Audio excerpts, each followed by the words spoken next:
We welcome you, Sreetanwi ma'am. This is the last day of our online lecture series which we had. Uh, Sreetanvi Chakraborty is an assistant professor in Amity Institute of English Studies and Research, Amity University, Kolkata. She has obtained her MPhil from Rabindra Bharati University on The Sleeping Beauty Wakes Up, a feminist interpretation of fairy tales. The book was published in 2019 and it received the Rising Star Award for Non-Fiction category at New Town Book Fair, Kolkata. At present, she is pursuing her PhD from Ranchi University. Her poems and literary articles have also been published in Bengali and notable English journals and magazines in India, Bangladesh, and South Africa. Her areas of interest include Indian English poetry, Indian English drama, feminism and cultural politics, and South Asian diasporic studies. We are looking forward for your deliberation, ma'am. The platform is all yours. Shritanvi, ma'am. Thank you so much, sir. Thank you. Good evening, everyone. This was really a nice introduction that we had, and the following, the series of Renaissance epistemological ideas and all those lectures that have been happening. This is really a kind of very insightful series, what I feel that has been going on uh, as part of this lecture series. So, my part is, of course, as you can see that it's on Indian Renaissance. And before we start on with actually the Indian Renaissance part, I would just like to ask one thing. Can that PowerPoint presentation be included as part of the discussion? I had mailed the PowerPoint presentation. Yes, we have. So can I share it, ma'am? Yes, yes, sir, please. Okay. Give me a minute.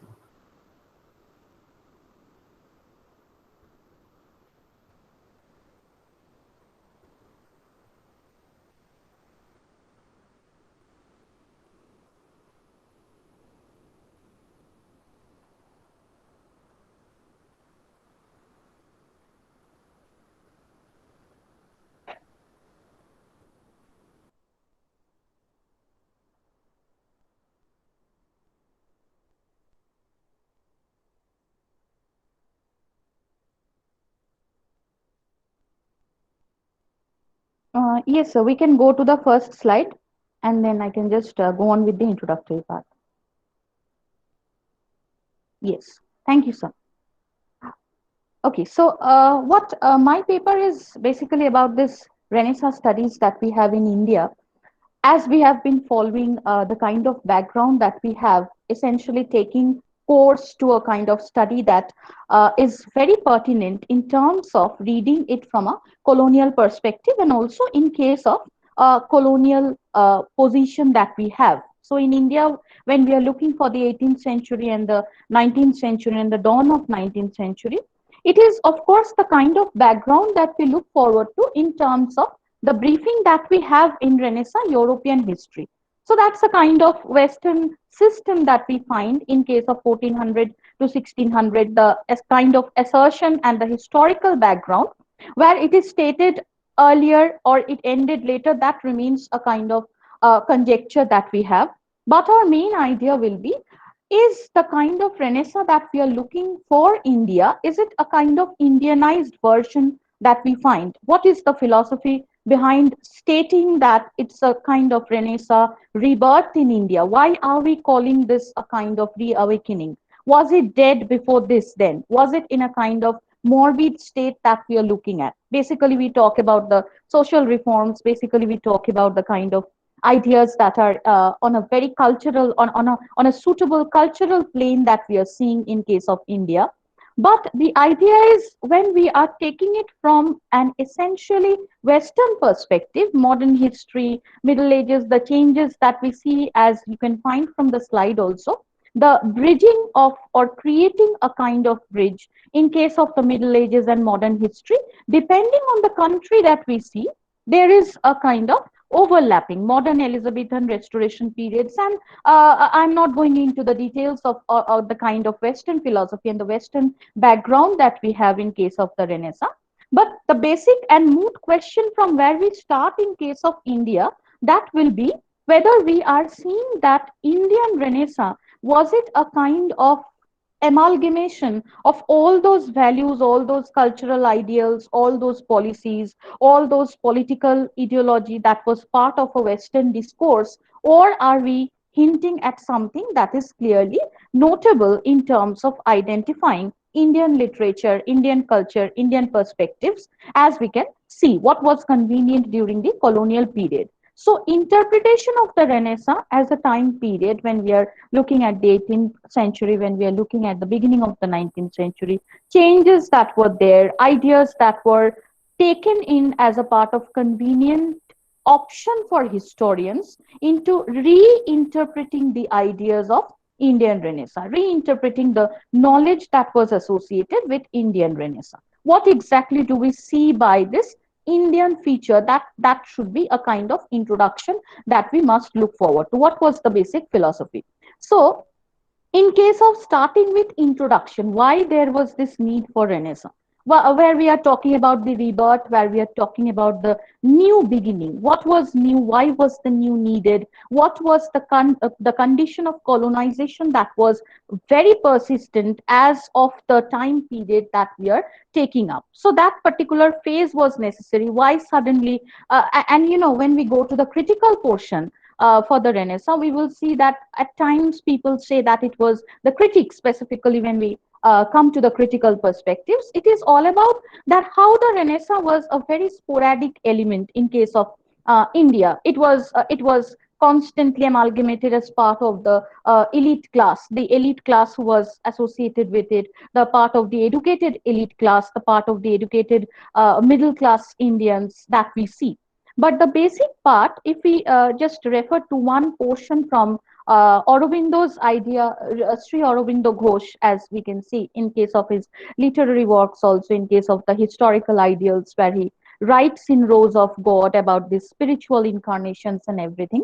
He states that this outward powers of renovation, these were not the only ideas that we see in case of Renaissance, but it was of course the kind of Indianness that was truly a kind of spirit that we were looking at, the kind of Indianness that was not associated with the global version, the kind of Indianness that was not associated with the colonized and the hegemonized principles that were given forward by an external power.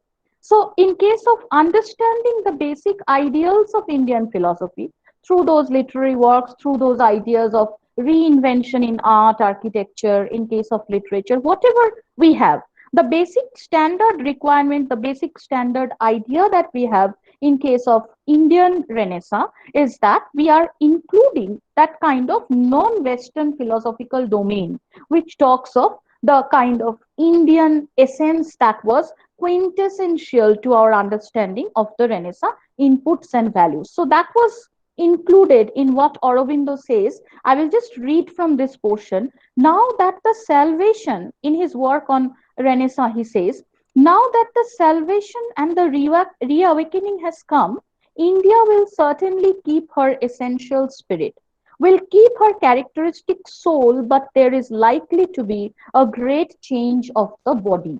All the essential qualities that were cerebral to the development of India, to the development of notion of Indianness, the soil, the concept that was indigenous, the territorial version we are seeing, the geographical version we are seeing. We are essentially, therefore, also looking at the kind of philosophy that was truly Indian in its origin. So he says, in its essential spirit, India will certainly keep her characteristic soul, but there is likely to be a great change of the body. The shaping for itself of a new body as in a part of Renaissance, of a new philosophical, artistic, literary, cultural, political, and social forms by the same soul, rejuvenescent will, I should think, be the type of Indian Renaissance. Forms which are not contradictory of the truths of life which the old expressed, but rather expressive of those truths restated, cured of defeat, and completed. This part is very important because Then if it is a case of those truths that were restated, if it is a case of some kind of medicinal quality, some kind of anodyne pain reliever that was to be given, then what was the kind of background pain that we were talking about? Of course, colonization was a primary motive that we have. Colonization in soul, colonization in body, colonization in spirit, as we can see in Tagore's works, Where the Mind is Without Fear, where we can see Derozio writing about To India, My Native Land. Young Bengal movement, as we have all seen, it had a major impact in that dissemination of this truth called Renaissance. So that idea, the basic concept of shaping for a new body, the kind of rejuvenation that was needed from a morbid state, from the shackles of colonial concept that was necessary. So that is where exactly we find the idea of reawakening, which is coming into place. Renaissance as in rebirth, Renaissance as in reawakening, in case of the cultural pursuits of India, in case of understanding the geographical domain, the linguistic nourishment that was truly Indian in spirit. That is exactly what we are seeing in case of what is the background to Indian Renaissance. Can we go to the next slide, the second one, please? Yes. So as we can see from the second slide also, the Renaissance, we have the bifurcation, if you see, it's about these two conceptual paradigms that we have. The Renaissance in Western concept or the Western context, the contextual differences that we find. Renaissance in the Western context, of course, taking into consideration the art forms, literary upheavals that were there, the ideas that were in terms of understanding which were those Western pursuits that were going to be very effective for an overall development. And as you know, that it all started in Italy. I'm not going into the kind of historical details, but definitely from the paradigm of taking into consideration a colonizer's aspect and including that Renaissance ideal as part of the Indian context, we find three distinct phases. Three different phases were there, three distinct phases were there. One, that was the acceptance of the Renaissance, that was from the Western perspective. The first was, of course, the acceptance. The first was, of course, as you can say, the channelization of the Western spirit that was clearly available through Indian writings, through the English education, Macaulay's reforms, and later on, as we see the growth and the birth and growth and proliferation and nurturing of English education. That is something that we see. So the first is, of course, where we are taking the cue, where we are taking the nourishment, where we are taking the output in terms of the changes in the European context. Number two, when it is accepted as a part of colonized nation, as a part of colonized paradigm, we see that it is a kind of resistance that is slowly being built up, a kind of resistance through language, a kind of resistance through culture, a kind of rejuvenation of the older spirits, the ancient texts and ideas. So the second phase is, of course, a kind of resistance to forms and structures and ideas and novelty, whatever you say, of coloniality. So that paradigm remains in the second half or the second dose. We can see the three different rungs, the three different ladders that we are including. And of course, the third stage, which is important, the third and the most important stage, which is it is no longer a kind of amalgamation, but it is truly something which is coming up as a kind of Indianized concept, Indianized form of Renaissance, where exactly the path leads us to the way of understanding Indian philosophical thoughts, Indian processes of understanding the cultural reforms, cultural hegemonic discourses, which are not there but a parallel narrative that is created through India, a parallel narrative that is created through these contradictory reforms, contradictory ideas, assimilations, and then changes and then mixtures, and then coming up to a solid body, which is, of course, of the Indian Renaissance. So, the first stage or the primary stage in case of how we are inducting the process of European Renaissance, that is, of course, acceptance. And the second phase is resistance. And the third phase is, of course, the reiteration of those truths that were lying dormant for a very long time. So in case of the Indian narrative, it is about going to the Vedas, as we can see. We all have studied in class 9, 10, and then 11, 12 history. Those who had humanities, you all know that we have this, the history books always giving us on a kind of discourse that we have. It's the Brahmo Samaj, it's the Arya Samaj, it's the Aligarh movement that we see. All those the history book narratives that we find. But then the question arises in terms of practicality, where do we put Indian Renaissance? That is also a question. As researchers of history, as researchers of literary history, history and literature, if you say, ma'am, this is multidisciplinary, of course you can include it as a part of the multidisciplinary narrative, because while I teach my students the pre-colonial and the post-colonial Indian English poetry, Indian English drama, there is of course the historical paradigm that is to be considered. So the first question or the first idea that we set up is, how do we go for an induction of a process that is truly brought forward by the colonizer? And then in case of Indian Renaissance, since we are taking up only a specific geopolitical aspect and then coming to the cultural portions, in case of India, it's of course not in such large dimension that we are seeing. Number two, again, a kind of note that I will say that I have prepared here. The complete reshaping with the future in prospect, that is, of course, a second study from the Indian context. If you see this particular slide, there are two pictures that are drawn, two photos that I have pasted. On the left hand side, you have what we find in the Western context.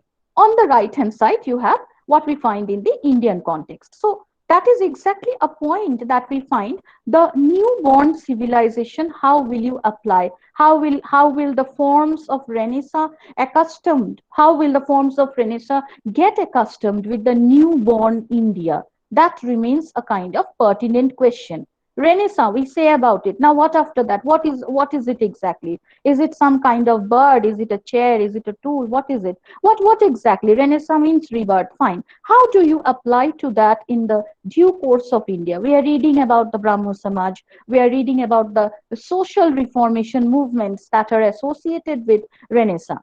Now, again, a kind of question that is quite confusing. At least I find at times they're quite confusing. Was it a form of reformation that we are looking at? Was the Reformation as a kind of consequence, aftermath of the Renaissance, or was it very inextricably, it cannot be, separated, very inextricably was it linked with the concept of Renaissance? So are we talking about Renaissance, or are we talking about Reformation on a large scale? So 2 points. Why are we looking at this Indian concept, and what about this Indian contextual narrative about Renaissance, something which is truly Indian? So if you call this, yes, it was a colonized domain and its Renaissance and its rebirth, of course, it's a kind of parallel narrative that we see here, an alternative dimension that is given to the portion of Indian narration. The first step was what? The first step was, if we know, the reception of the European contact. Second stage is through that aspect of denial, where it is a kind of resistance, as I told. Through this act of denial, the Indian spirit becomes active and not redundant anymore. It becomes more active, and it is a kind of stress that we have on the European influence and suddenly denying it and talking about India's glorious past. Indian mind remains supreme. That is in the second stage,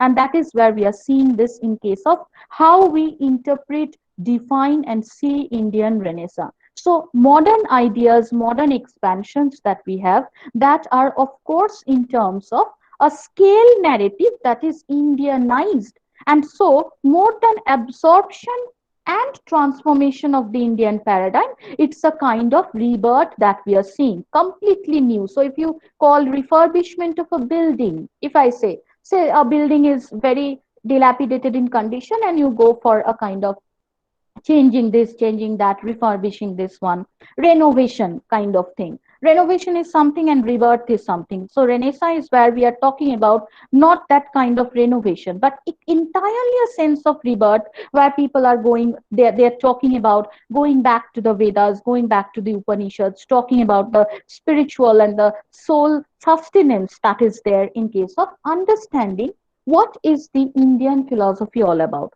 What is the Indian structural pattern all about? What is the colonizer's language that has done to us? Why is it that we are speaking in English, and why is it that the English that we are including is not an Indianized version? The initial, of course, as you know, were the imitations of what they gave to us. So this us and they, the self and the other, if we take up the post-colonial concepts also, which of course will not be a part of my detailed study today. But in case of post-colonial concepts also, if you see this concept of the Indian self, the narration, the kind of dissemination of Indian knowledge and a reinstating of those values, they become the part and parcel of an initial study of that Indian context. I will just read what I have written.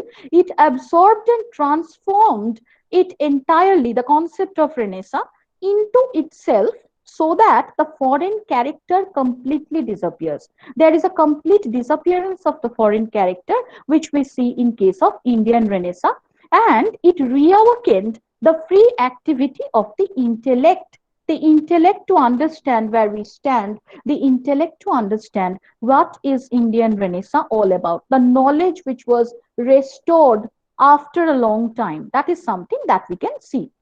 So this is the second part, the Renaissance in Western context and how we are taking it from a fresh new paradigm when we study this in case of Indian context. The third slide, I mean the next one, yes. Next one, as you can see from the slide only, I will not be reading from the slide, but just mentioning few things which are here. This mass awakening was very necessary. As you know, we are not just speaking about numbers, but we are not just, we are not just speaking about numbers or people here, but we are talking about the kind of mass impact in terms of acceptance of a new ideology. If you say that it's a kind of discourse, it's a kind of parallel and alternative narrative that is brought forward to us, which were the most important segments. As you see, society, culture, religion, geography, several things are there, but the kind of reform, the kind of change and the effect that we had, that was of course to a large extent in case of culture, society and religion. We know the Vedas and Upanishads going back to the as I told you, the specific portions of Upanishads that talk about the self, the kind of salvation that was necessary, the kind of spiritual upliftment which we find in almost all the basic parts of the pre-independence Indian English literature. If you find pre-independence Indian English poetry, when you read Sarojini Naidu, of course, nationalistic vision is there. But along with that, you find that the spiritual incarnation cannot really be discarded. At the same time, Tagore, of course, to a large extent, you find Gitanjali, the poems that were translated into English, and other poems, as you see. Gora is much more nationalistic in its origin and also the kind of content. But most of these poems where he talks about a kind of higher authentic ideals that are there. Also in case of Aurobindo, Sri Aurobindo's Rose of God, if you read, he talks about this salvation, the super entity that's there, the ideal or the still point, which most of the times we find in French poetry. French poetry, if you read Paul Claudel, Claudel has a major effect about this still point. Claudel had a major effect on T.S. Eliot's writings, and then later on W.B. Yeats, and then this still point is also present in case of our own narratives, very own religious discourses, and also the spiritual ideas that we find. So Raja Ram Mohan Roy, we have Keshav Chandra Sen, the setting up of the Brahmo Samaj is there, Debendranath Tagore is there, Atmaram Pandurang, who was a major writer and also a major social reformer.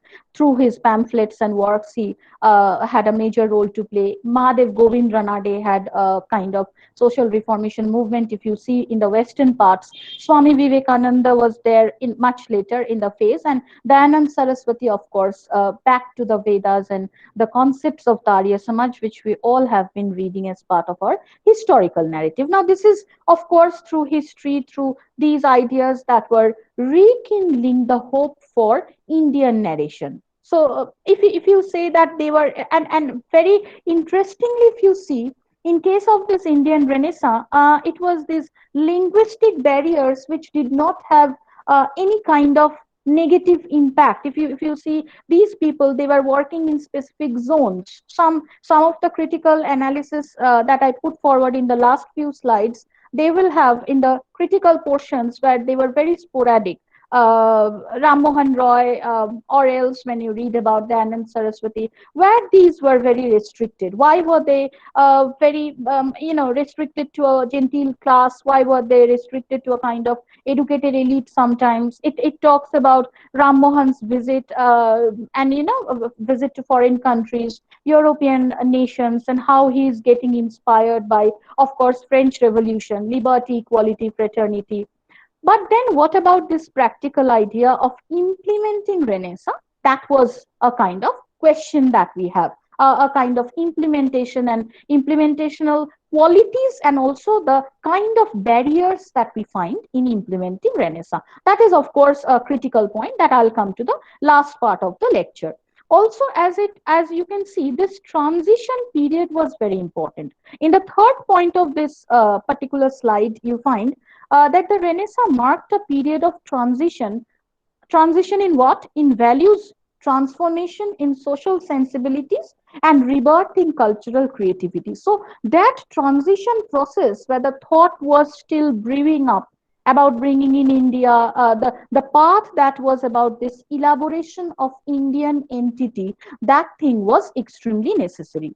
This outcome of the processes was the elaboration, representation, and interpretation of what we also see in case of European Renaissance, that is the concept of humanism, emergence of new man, emergence of not Indian man, as you can see, but of course the emergence of a new man with cultural and intellectual attributes which were different from his past. Of course, something that talks about his thought processes. It was more about rational depiction, more about the cerebral ideas that were clearly visible in case of understanding our newborn man. So, humanism, the concept of humanity or studies in humanitatis that you find in case of European Renaissance, that part was, of course, there. The human being occupying the most central position in understanding humanism in literature. So outcome of these processes was, of course, to set up human beings, or to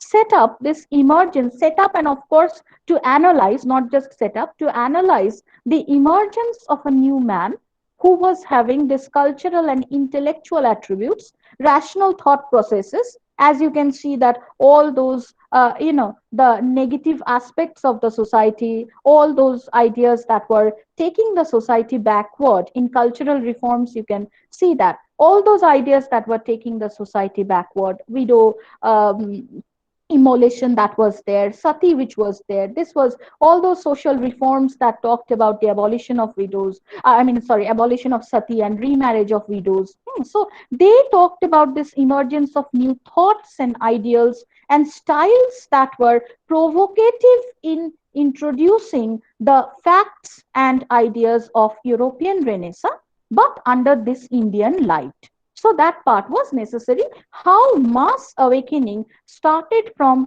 one singular entity, the study of man. I don't know if we have talked about American literature to a large extent in school, but at least some of you, or I think many of you, have actually read about Leaves of Grass that you find by Walt Whitman. Walt Whitman, when he talks about this American national ideals and American cultural phenomenon, I call that a phenomenon, not just a cultural ideal. But when in American literature, when you find Whitman talking about this cultural phenomenon called America, he starts with this same humanistic doctrine of one grass and then a tuft of grass, a tuft or a bunch of grass, which is standing for the entire nation. The youth and the vibrance and the green ideals that are necessary for the kind of introductory statement of what a perfect nation can be. So that part is also very applicable in case of study of the new man in Indian Renaissance. Why was it there? Was the man not existing before? Was the form of existence of not very importance before? What about the sensibilities and the dying state of the country before? So why is this concept of new man as a part of Indian cultural phenomenon coming to the forefront? That is also a study of the mass awakening in Renaissance.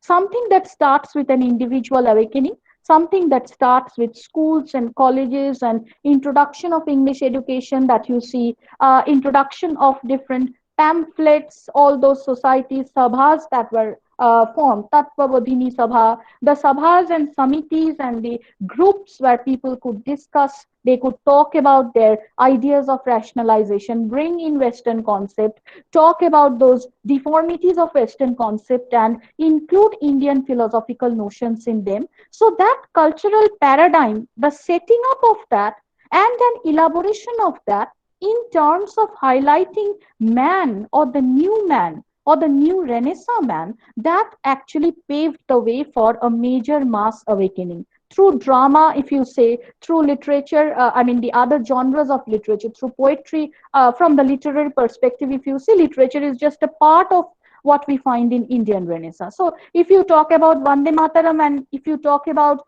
Bankim Chandra Chattopadhyay's Anandamot, Anandamot was of course a part of the entire process of talking about nationalism and talking about the home and the world, of course, that you find in Tagore, where he talks about home and the world. But setting up of this Renaissance cultural pattern with man at the central position, the Indian man, the Indian Renaissance at the central position, that paved the way for 1, 2, 3, 4, 5, 6, and like this, the mass awakening. That was the need of the hour. So that mass awakening was necessary, and the mass awakening was one very integral feature of the Indian Renaissance. Next slide, we can go to the next one.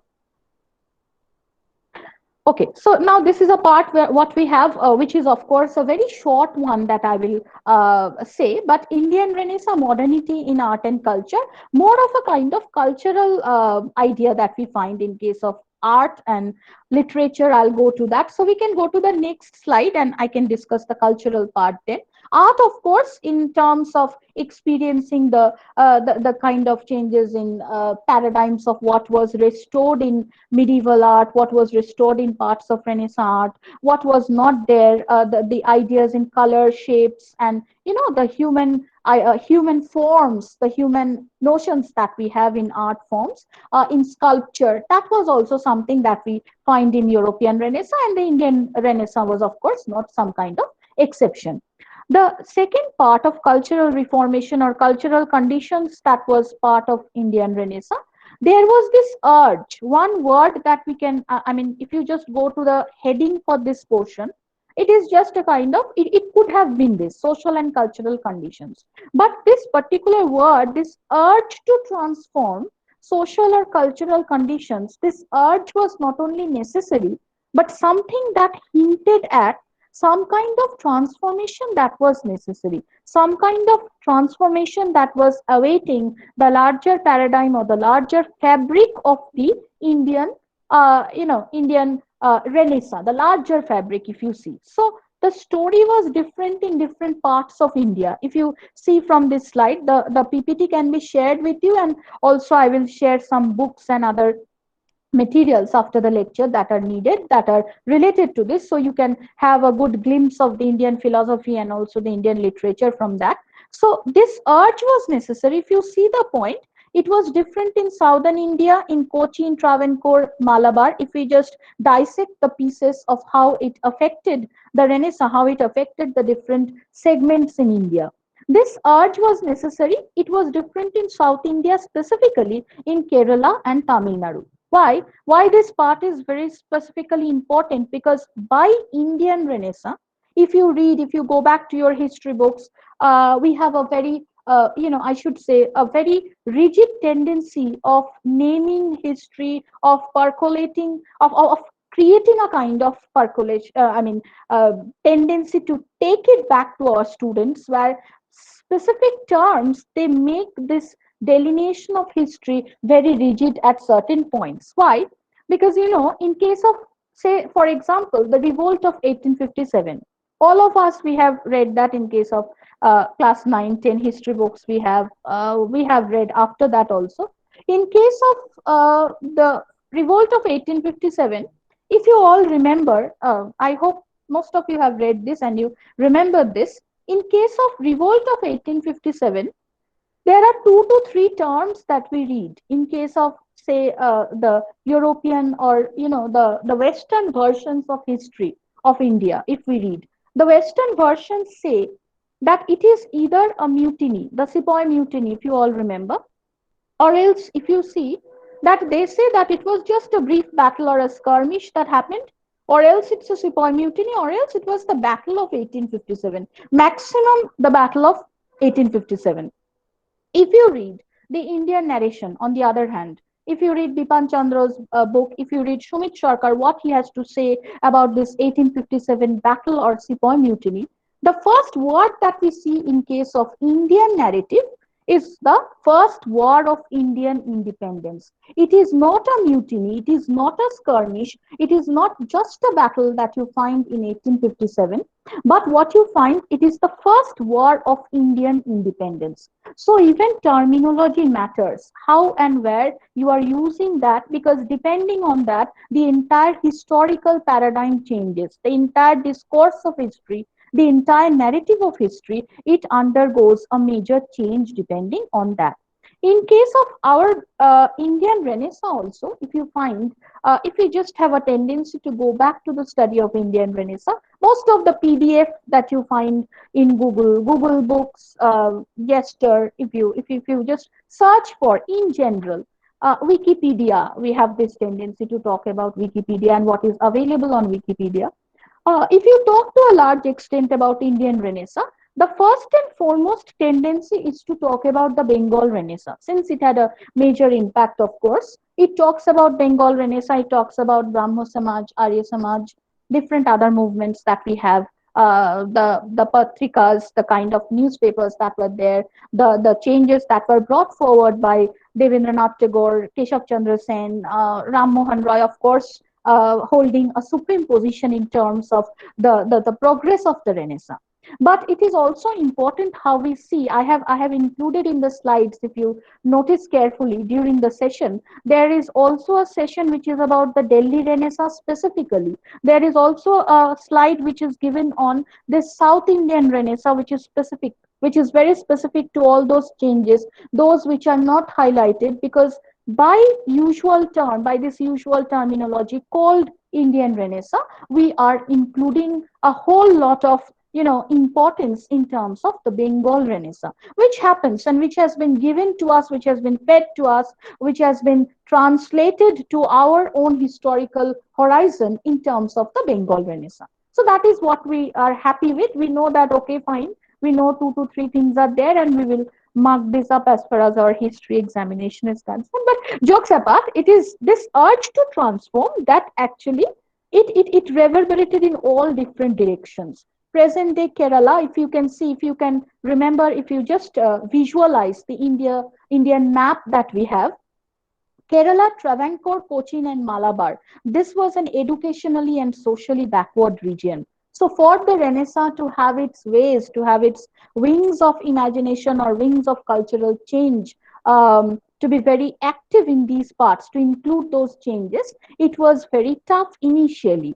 So was Tamil Nadu. What distinguished Tamil Nadu Kerala experience was the lower caste orientation, which was again one of the major changes that you find in case of the Indian Renaissance. That the Reformation was about caste system. The Reformation was about not this identification of the superior or the inferior or the difference between them, but the complete abolition of the same. So in case of South India, more than the cultural change you see, in case of Bengal, we have the sabhas and the samitis and the bringing up of pamphlets and the books and talking about the Western ideals and the European narratives and giving a more Indianized dimension. But in case of South India, you see, it was more about the social policies that needed major change. The Renaissance in Kerala, for example, it was led by lower caste reformers such as Sri Narayan Guru. Sri Narayan Guru was a major champion as far as this extermination of this entire caste system in Kerala, in South, it was concerned. So from regional, first it is about the regional change that we see.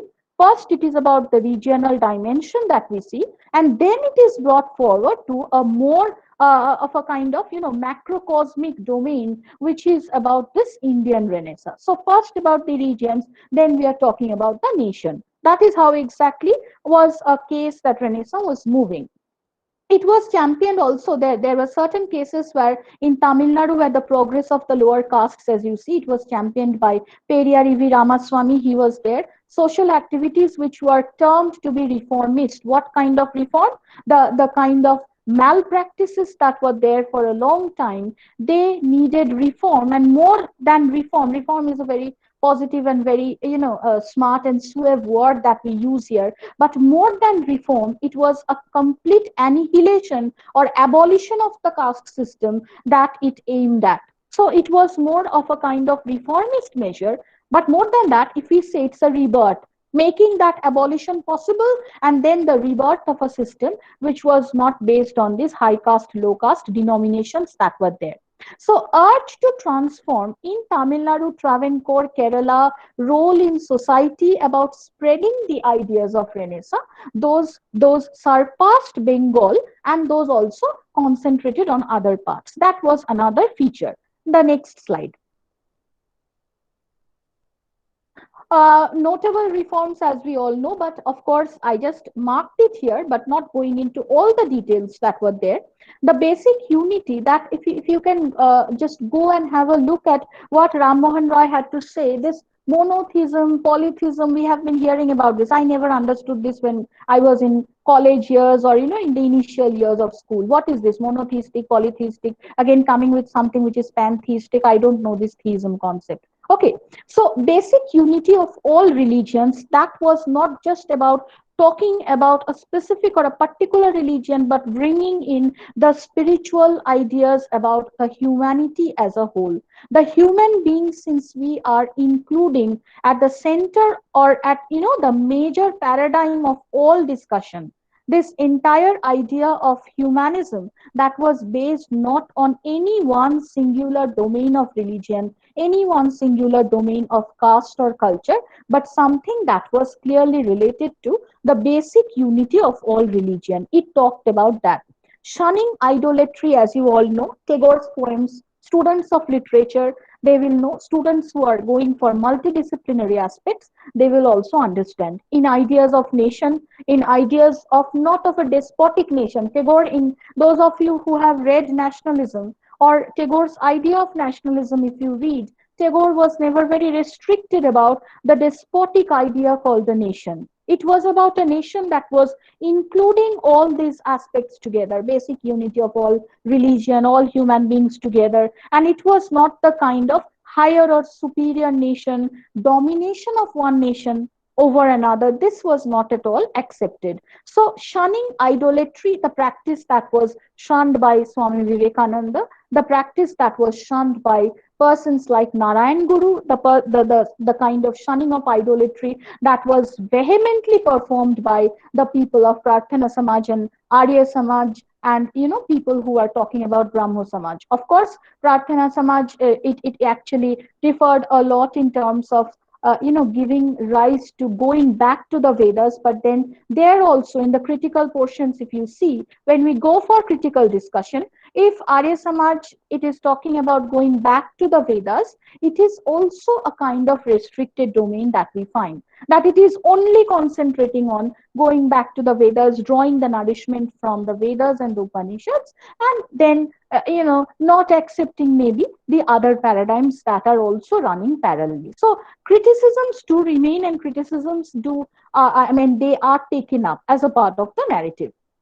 So shunning idolatry was there. Polytheism was practiced, taking multiple religions, accepting all those forms and features that were associated with them. Priesthood rituals, they were completely done away with. Polytheism of any kind that had a torturous impact upon people, that was not at all accepted. So this was something that was very necessary in promoting, in furthering the causes of renovation and the causes of Indian Renaissance. That was necessary.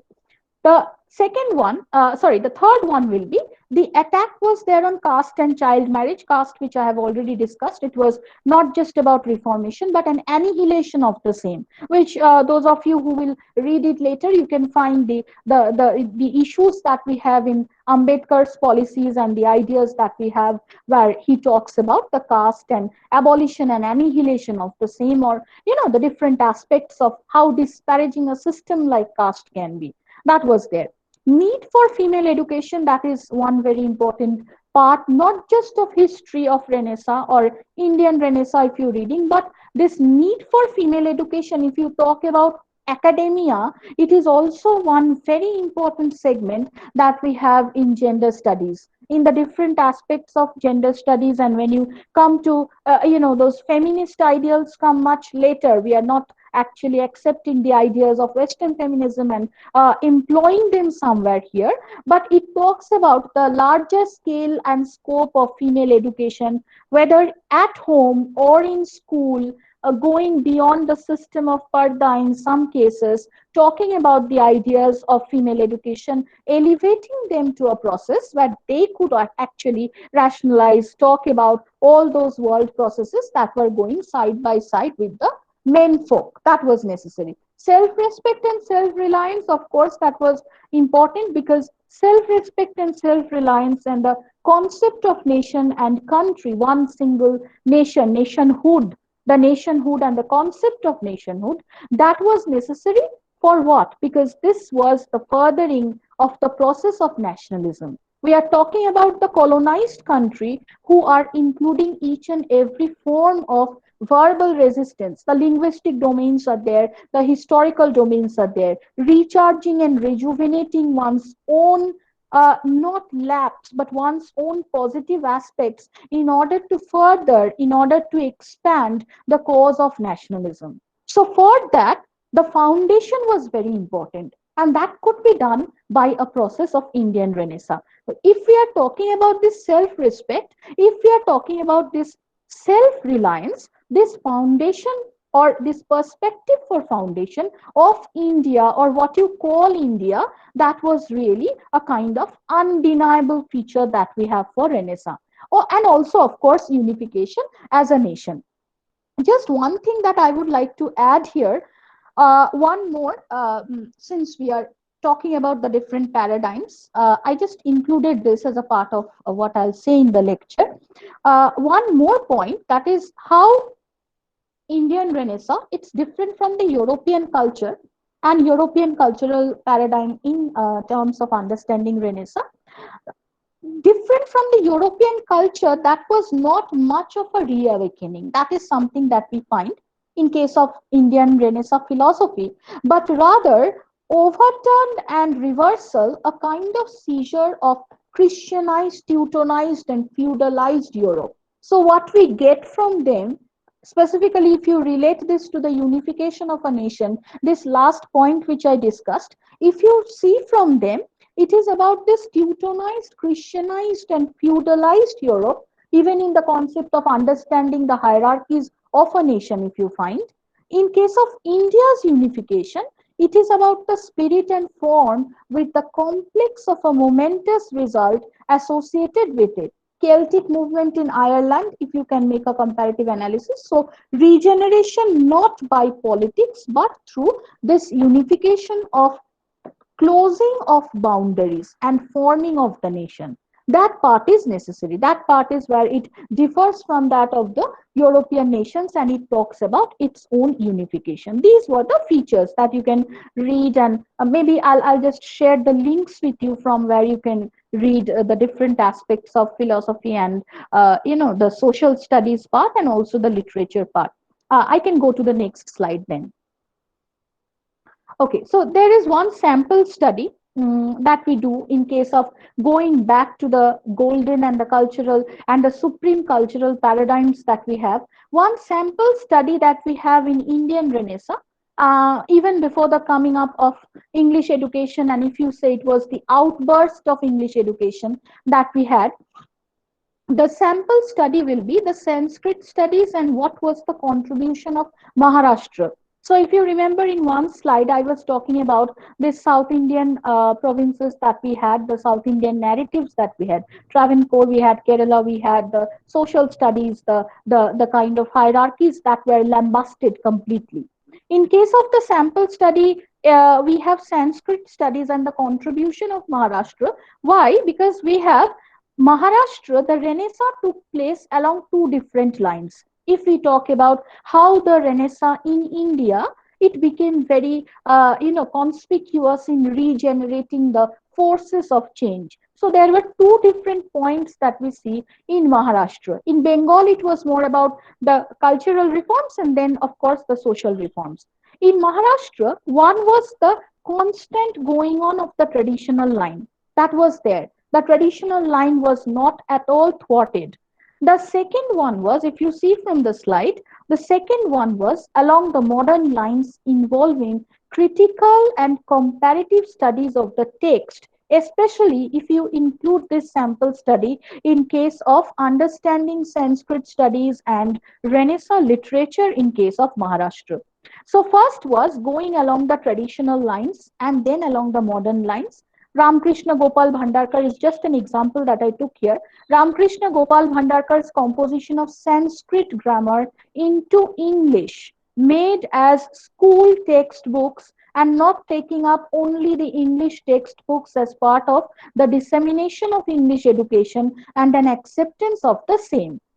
So what we have here is speaking out to the masses, of course. Sanskrit was there, but at the same time, there is this translational quality that you have, the position of supremacy that is truly Indianized to the very core of the heart. That is somewhere what you include in Gopal Bhandarkar's composition of Sanskrit grammar into English. Bal Gangadhar Tilak, as we all have his works, which are part of our history studies, the Arctic home in the Vedas, as you can see, talking about the Vedas, the Orion is there, the Vedic chronology is there. As you can see, the Vedic chronology is also a commentary that we find in terms of understanding the narratives of how we go back to the Vedas and we draw out the major the non-sectarian principles, the non-artificial ideals that are there, the true essence of India that we find in going back to the Vedas. So that was also championed.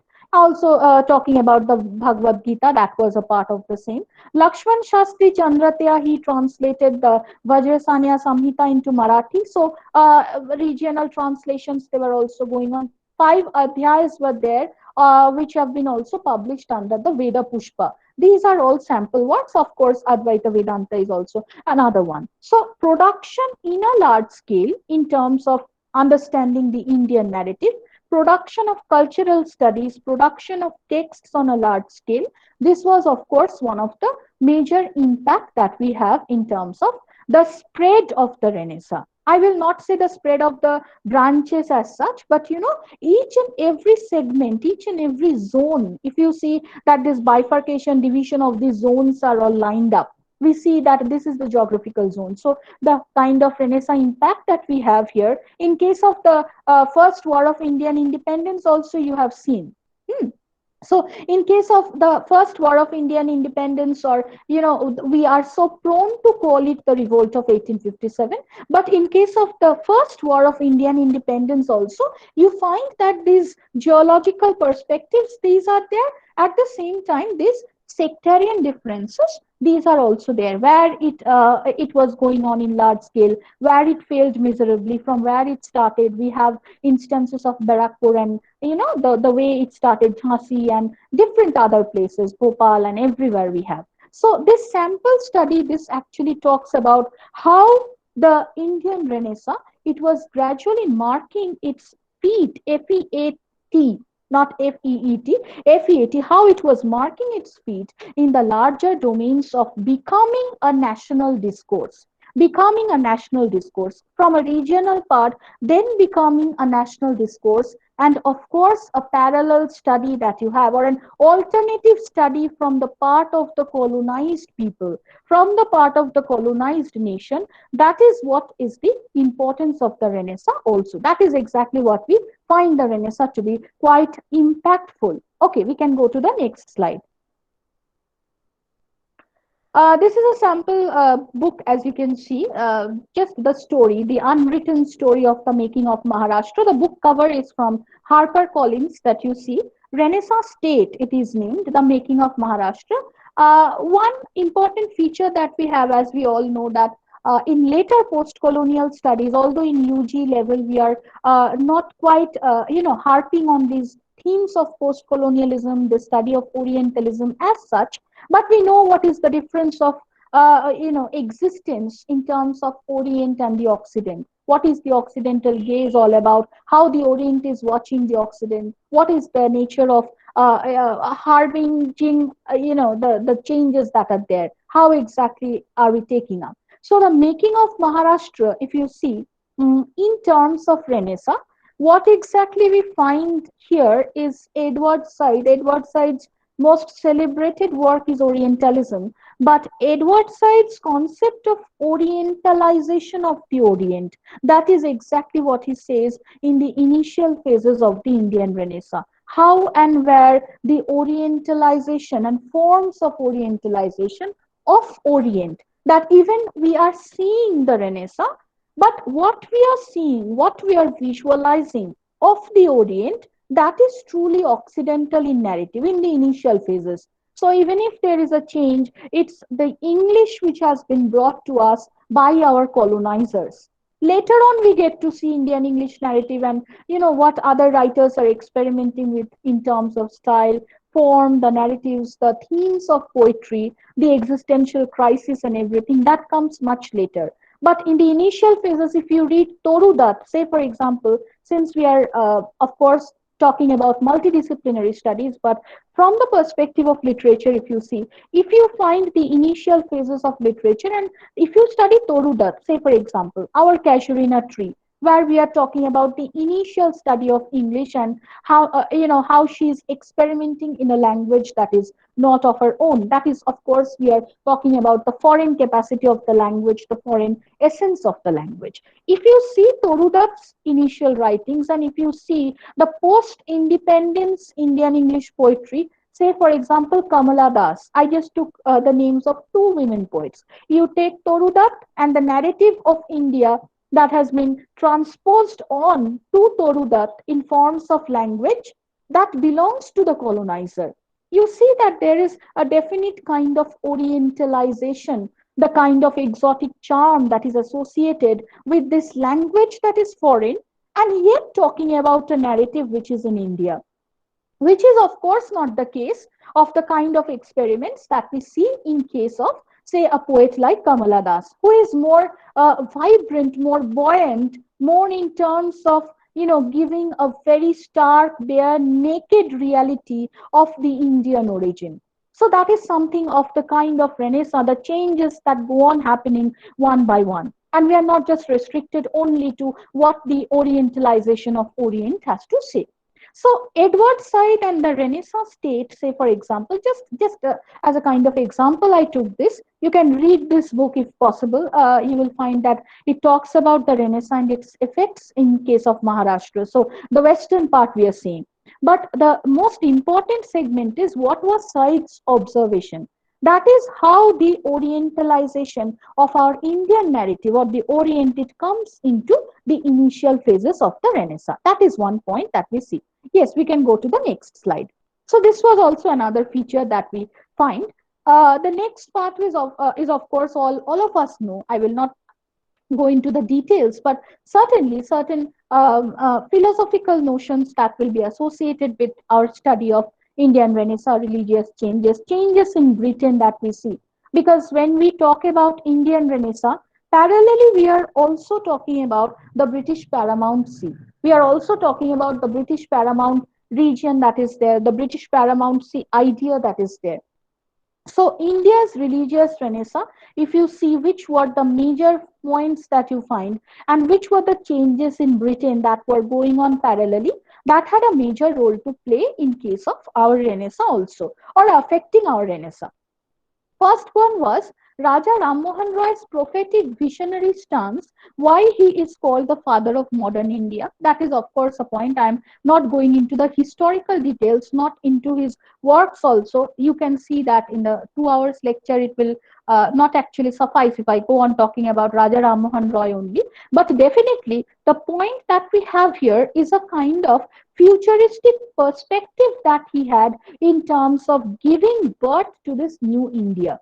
Changes that were taken in from these concepts of liberty, equality, fraternity, the concept of liberty, liberty not of what we say, liberty not in terms of body, liberty not just in terms of mind, but the kind of independence that we are talking about, liberty of ideals, liberty of senses.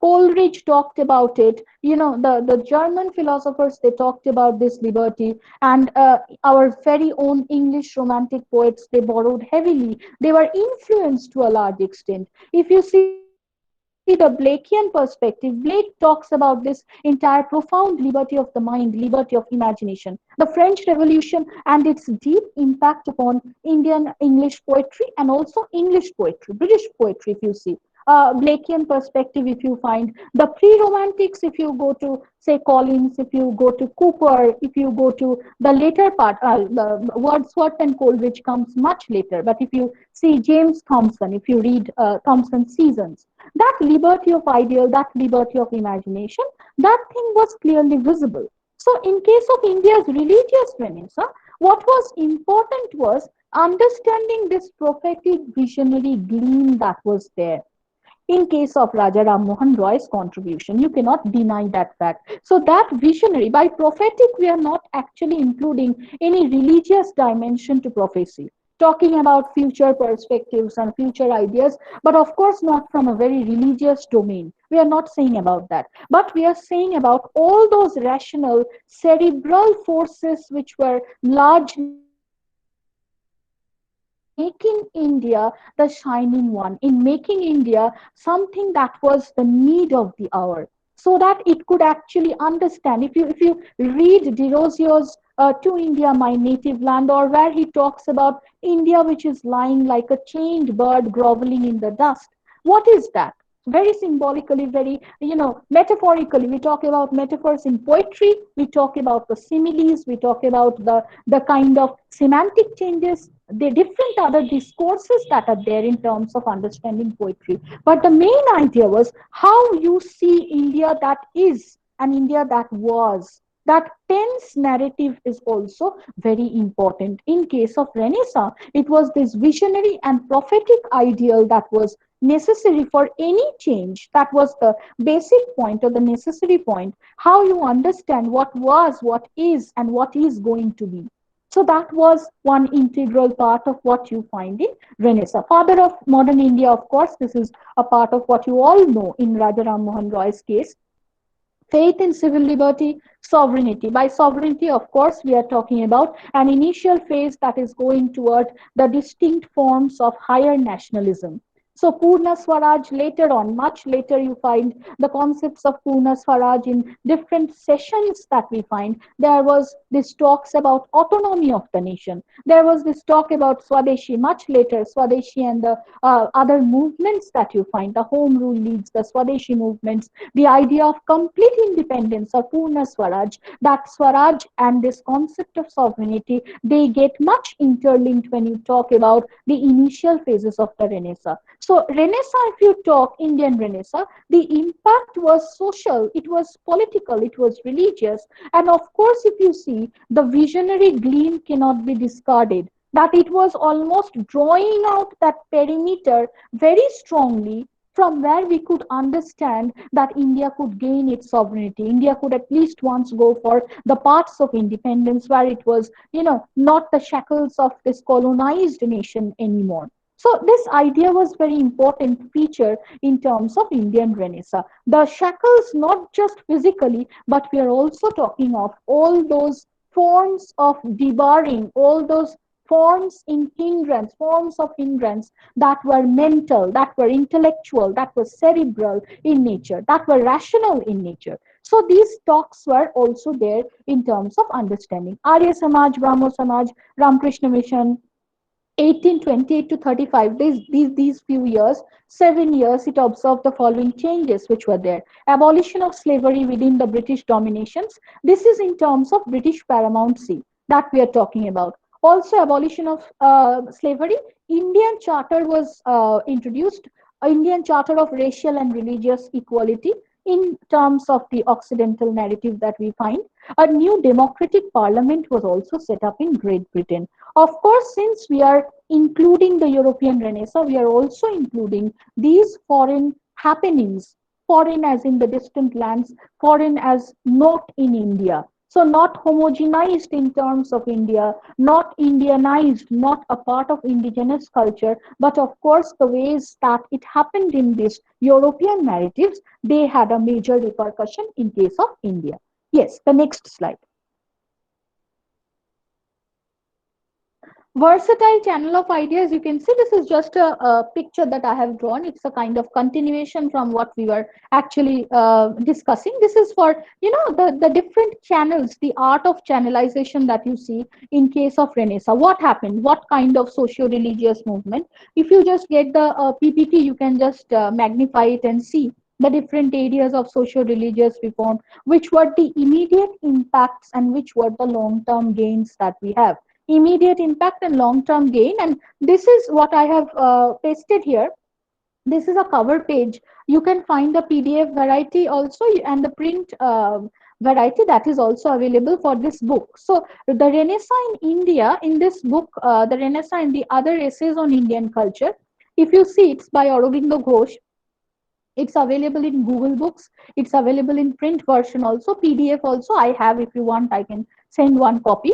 So the Renaissance in India and other essays on Indian cultures, on Indian culture that you find, it talks about Indian art, polity, the medical and the legislative changes that were there, and also the kind of spirituality that you find that demarcates the Indian rational mind in case of the Renaissance. So why there was this need for Renaissance? What was the starting phase of this Renaissance? What was it that made it more supreme than the other aspects of the European doctrine, something that was Indianized? Aurobindo basically discusses these few points. So this is just the cover page that I have pasted here, and the socio-religious reform movement, types of movements, how it was relevant in different parts of India, what impact it was having in terms of the nearer things, and seeing into the later future. These are few of the general motives that we have. Yes, the next slide. Okay, so just few points about what Aurobindo Ghosh writes in that book.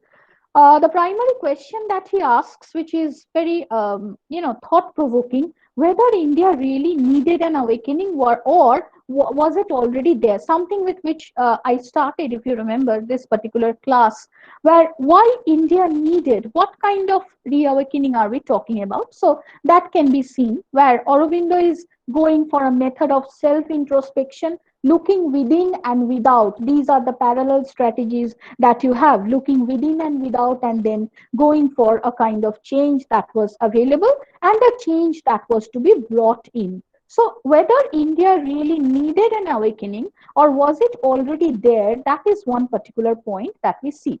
Second, as he says, the initial Western conquest, effects of intellectual torpor, the torpor as in a very non-dynamic state that our country was in, state of economic, social, religious devastation from which a reawakening was necessary. So if you see from that perspective, it is about those multi-dimensional narratives that each segment is giving. If you see each segment also, state of economic, social, religious injustice, devastation, then also you come to a kind of multi-pronged reading of the Renaissance. So that is what was included in Aurobindo's work. Multiple phases and perspectives to colonization. Forms of colonization. Was it all bad? What is the effect of colonization? Which were the types of colonization that we were looking at? Was it a very active sense of colonization that endangered our way of looking at the Renaissance concept, or was it a very passive form of channelization of colonized nation that actually held us strong, that we were moving toward a segment called Renaissance? So very active form of colonization, very passive form of colonization, theoretical cultural forms of colonization, taking the language away, taking the source of explication, taking the source and range of explaining one's own self away. So that was also what was a very very tensed situation, that which gave rise to a very tensed situation. So active, dominant, and retarded and passive forms of colonization, there were different forms if we go like that, and Aurobindo talks about these forms of colonization: blind imitation of the West, blind imitation of the Renaissance that happened in the European countries. That is also a form of colonization that he says. So if you see from the initial effects that we have in Renaissance, in case of India, if we are talking about this active way of channelizing our spirit to imitate a culture that was not ours, so something that was different from ours, how we are imitating it? Is it a form of colonization then that we are including it as a part of our narrative? That is also what Aurobindo takes into consideration in this book, Indian Renaissance. And I should not say that this is just a book, but this is also a kind of treatise that you can say. If you say this is a political treatise, that is okay. If you say that it is a kind of, I should not say pamphlet, it's of course a book that you see, but it's also a kind of political, social, deeply cultural, nuanced patterns. He talks about art, he talks about literature at large. You can see and understand that how we have been eyeing, how we have been attaching undue importance to some forms of colonization, whereas we have been discouraging the latent ones which still remain. So, if we are talking about domination from an external power, domination under an external power, to be very specific, domination under an external power, that was also in two terms. One was very active, second was extremely latent, that we are looking at. So there were multiple phases that you see and perspectives to colonization. They were of multiplying factors, in that you see Aurobindo Ghosh, he waxes eloquent about these few terms. Sometimes the sentences, as you find, if you read for the first time, for this book particularly, I can say, sometimes you will find that the sentences are very complex, much on those abstract ideals that deal with spirituality. But at the same time, if Aurobindo is raising these questions, if you read this book, you will find in the initial portions where the complexity arises, and he makes these complications very active.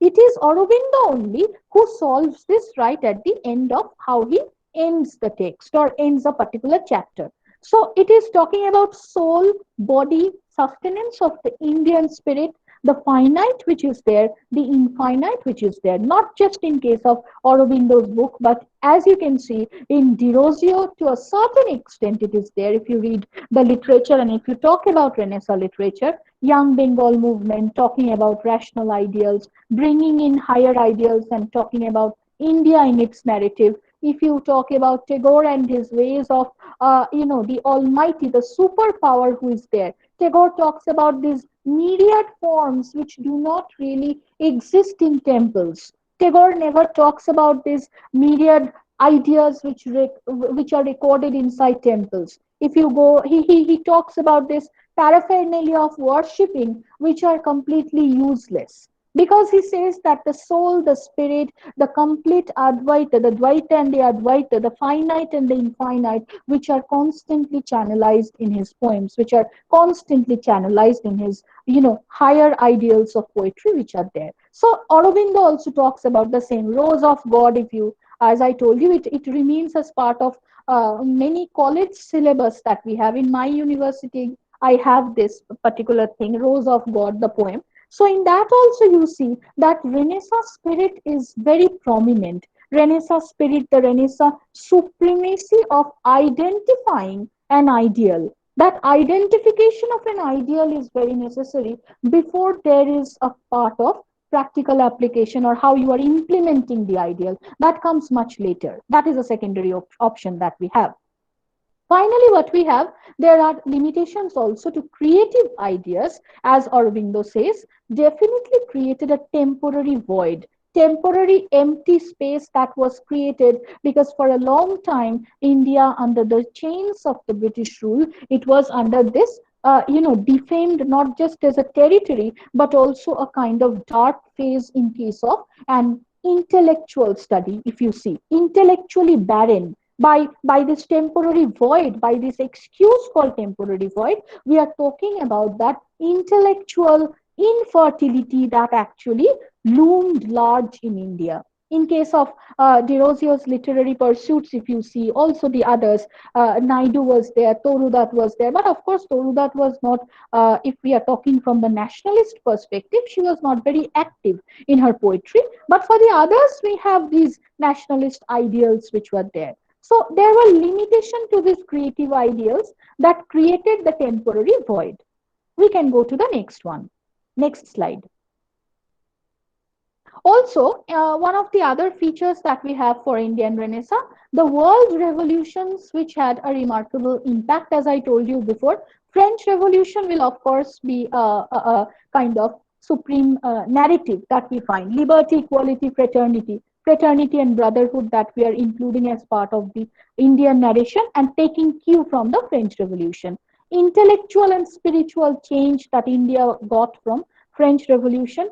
There was humanizing and unifying man. That was an impact of Renaissance that we have told earlier, humanizing and the concept of unifying man.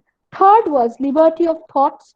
There was individualism also. By individualism, we are essentially not hinting at something called self-centered nature. We are not including at something called self-centered spirit by individualism, but we are including the force of aspiring the ideals of an individual, aspiring for the ideals of an individual, knowing one's own self, profound introspection and looking within to understand what the self is all about. So that is one part that you see. Liberty of thoughts, individualism was there, equality is there, justice is there, fraternity is there.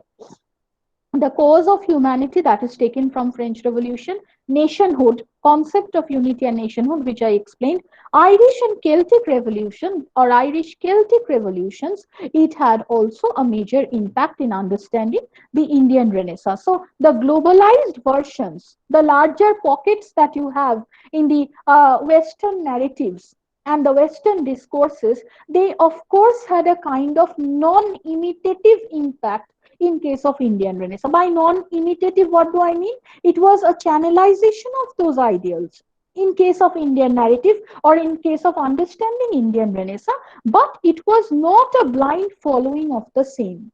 If you say that introduction of English education and Macaulay's reforms, they of course included a kind of writing that was of the colonizer's own world or colonizer and how colonizer affected the ways of writing. Of course, that was there because it was a foreign language and because people were writing and reading for the first time. That remains. But I'm saying in case of Irish Revolution, French Revolution, or those Celtic ideals that were channelized to India, it was not a blind imitation of the same. But it was a kind of Indian amalgamation or assimilating those ideals to channelize an Indian Renaissance form. That was necessary. And when it is channelizing, I'm repeating myself, when it is channelizing this Indian Renaissance form, it is definitely giving birth to a form of resistance from the colonized. So from the colonizer, the equation now starts shifting towards that of the colonized. So that part remains how Indian narrative or how Indian Renaissance narrative is utilizing the domain of colonial implication and channelizing an alternative paradigm for the same. American Revolution and of course Russian Revolution, it had also a major impact. These two, American Revolution, American War of Independence, that was there. Russian Revolution, labor, the ideals that were associated with free man, the concept of freedom as it differed from one country to another. So world revolutions without a non-imitative aspect, how they affected the channelization of Indian Renaissance. What was Indianized? What was the song of the soil that we sing of? In case of Walt Whitman, as I keep on repeating, Walt Whitman's narrative for America, they are so very steeped in those American origins, American ideals of, leaves of grass that you see, leaves and the prairies and the land and the geography and the politic and the people, everything. In case of India also you see, Sarojini Naidu, she talks about those Indian birds. She does not talk about, in Indian origin, we find the veranda, which is writing as a veranda. It is not that something that we are translating as a courtyard. We talk of the Maina, we talk of the Bulbul, we talk of all those birds which are not translated into English, and we find them in our own poetry because we talk about or we express ourselves in a voice that is truly of the Indian origin. So that is also a form of resistance from the part of the colonized, much after the domains of British rule became active for a long time, and it was time to retard those and talk of India. So all those glorious revolutions that we see elsewhere, they had a deep and remarkable impact in case of Indian Renaissance also. Next slide.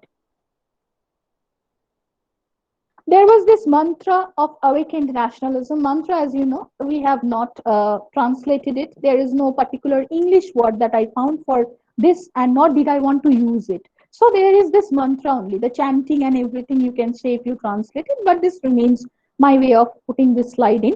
Mantra of awakened nationalism, that was clearly there. C.F. Andrews has a major work. This I can just share with you the work, but just one part I will read from C.F. Andrews' work to the progress of Indian Renaissance in terms of how it was progressing. He told this awakening would have wholly insufficient to usher in a new era if it had not been combined with a second and even greater change. A religious reformation has been advancing side by side with the new forms of Renaissance.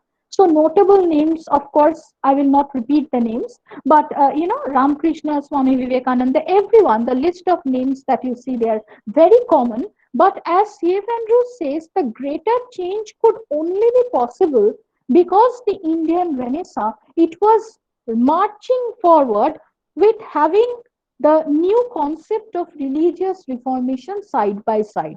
Why? Because if we are just talking about the Indian Renaissance in void, what Indian Renaissance channelized, what was it all about, why that change was necessary, we can find that what are we aiming at.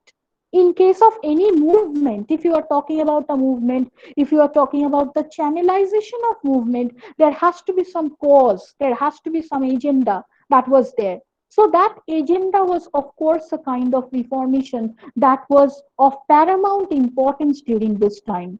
Sati, widow remarriage, education of girls, if you see from the gender perspective, if you see the condition of women and how they can be, they were the stranded lots and how they can be improved, the impoverishment and the improvement that comes much later. So impoverishment in terms of nationhood, impoverishment in terms of the ideals of narrativity, ideals of Indian narrativity, not the kind of narrative nature that we find from the Western sources. So for Indian Renaissance, C.F. Andrews had this observation that the religious reformation was also very important and it had a major impact while it was marching forward along with Indian Renaissance. Next slide. This is a picture that you can see of the Sadharan Brahmo Samaj. All of you, this is available in different features and archives of history that you can see. So Sadharan Brahmo Samaj, this is just a picture that I pasted here. One sample example will be national regeneration through Renaissance. This was there.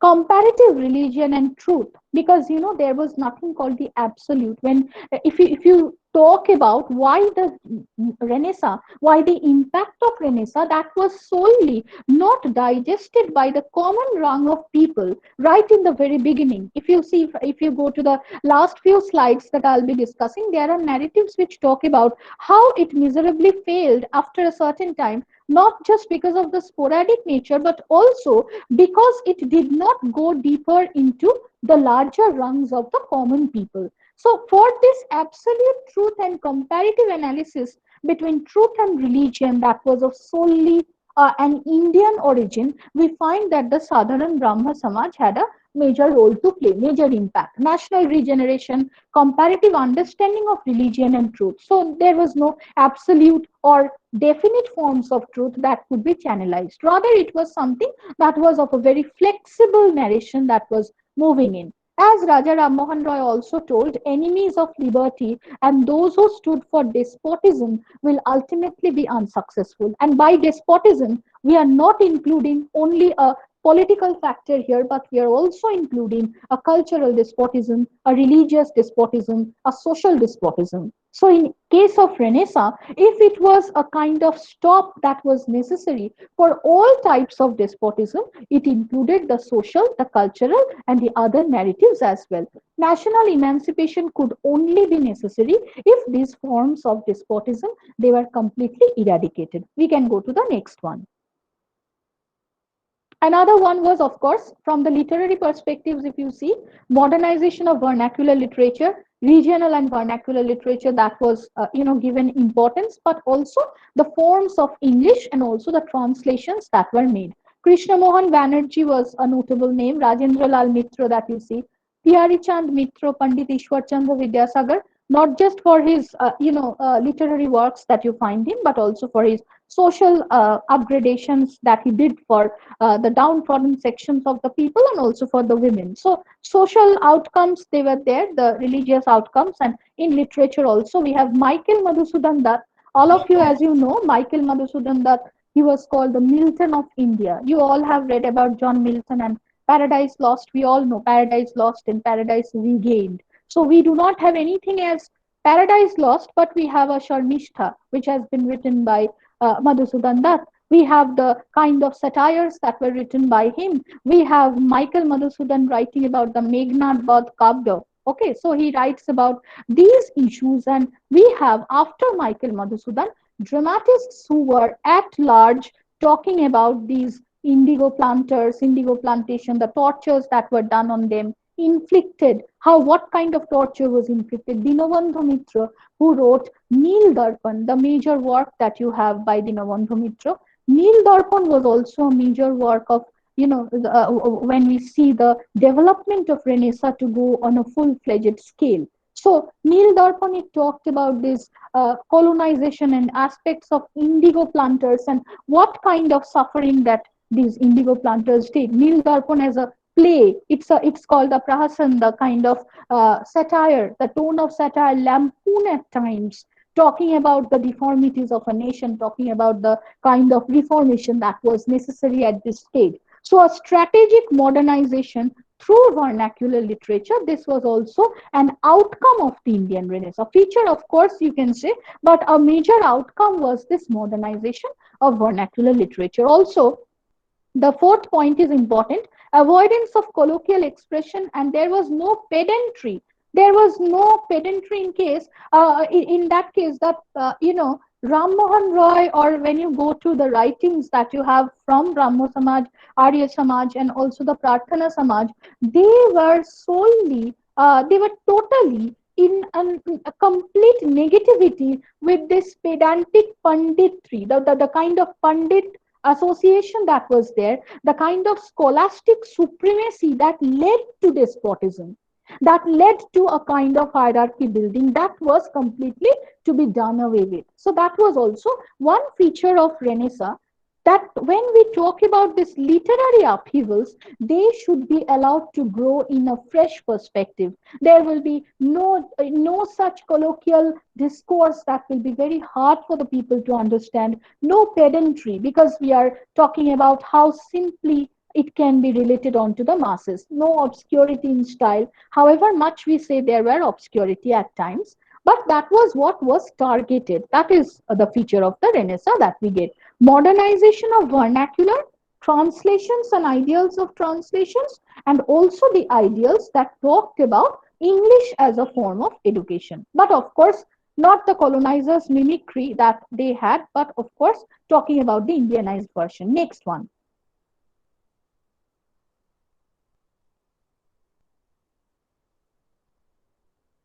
Okay. Next, we have the Indian tradition and Renaissance philosophy, which is, of course, the basic part that we have been discussing when we started. But this will, as we are gradually coming to a kind of, wrapping up things gradually, Indian tradition and Renaissance philosophy, it had a major impact, and they were growing side by side. Complete transformation since the middle of the 19th century that was necessary. There was lesser forms of cultural despotism that could be seen in case of Renaissance. The philosophical principles that were lying beyond the formation of the Brahma and the Arya Samaj, there were impressive development in spiritualism, rationality, thoughts, ideas, mobilization of large bodies.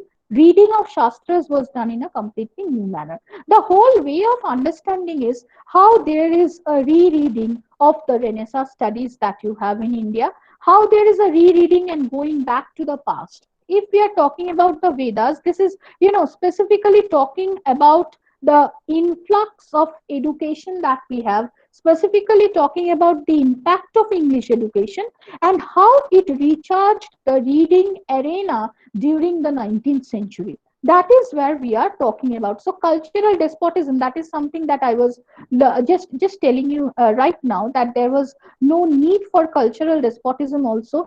Indian tradition and Renaissance philosophy that was going back, that was in order to bring about that fine tuning of what Indian philosophy was in actuality, not what Western philosophers told about India, not what Western philosophers, not about how they were representing the Indian philosophy or Indian philosophical ideals in their own words. But the whole structure was how, the Indian essence, the Indian spirituality that talked about something that was of indigenous narrative that we find, that was of the soil, that was of a part of the national movement spirit character, and something that was not shown to us from outside. So that was the Indian tradition and Renaissance philosophy, that was what we are looking at. I will just read from one portion where, we are talking about a historian,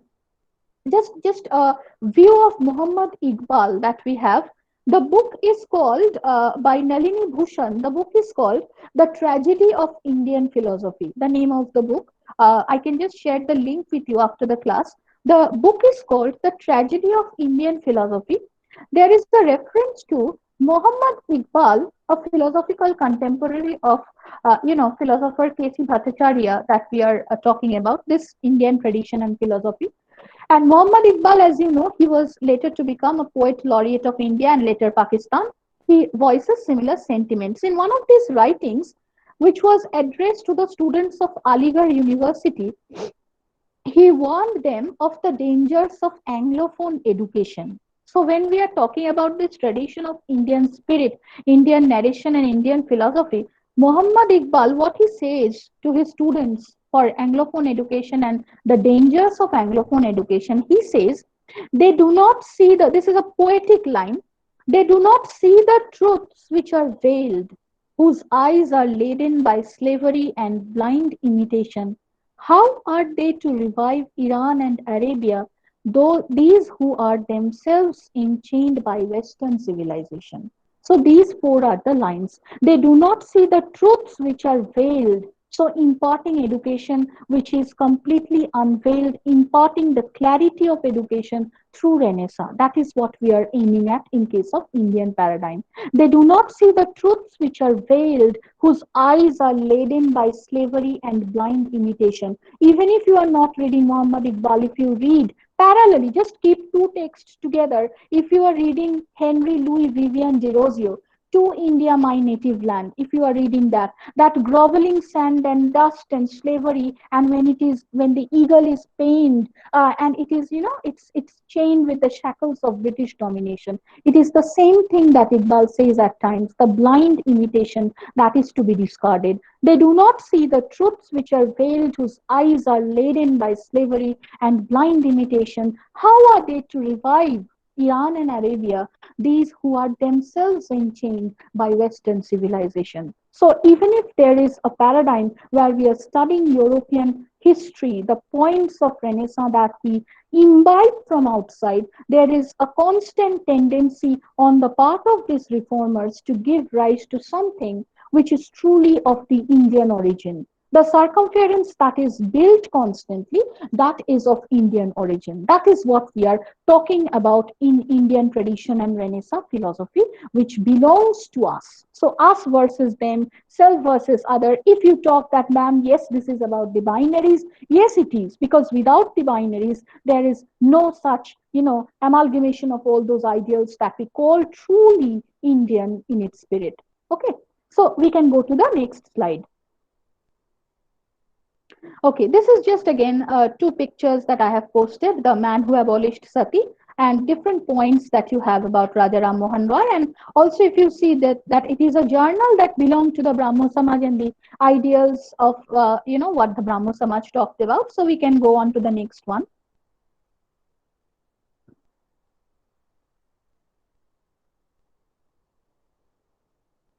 Uh, yes, the next slide, we can move on. Yes, the Prarthana Samaj, you can see this is a picture of the Prarthana Samaj that I have pasted here, Mahadev Govindranade and his major socio-political reforms that you have in case of the Prarthana Samaj. 1842 and then again 1901, we are not going into that portion, but the 19th century when it was waning, the entire narrative of Renaissance, it was waning to a large extent. But then 1842, he was born and then he had an active role to play in terms of bringing a new paradigm to the way the Prarthana Samaj worked, and it influenced the course of the Indian Renaissance. Okay, so we can go on to the next slide. The reforms for women, as I was saying, education, banning sati, abolition, eradication. I will not repeat myself, but just a part of what we see here. The drawing of evidences in India for the Renaissance, it was very impactful. Drawing evidences and proofs to support the arguments where Ishwar Chandra Vidyasagar, he was working for the women. Social and religious, the social and religious malpractices that were there, the evils that were to be removed, that was there.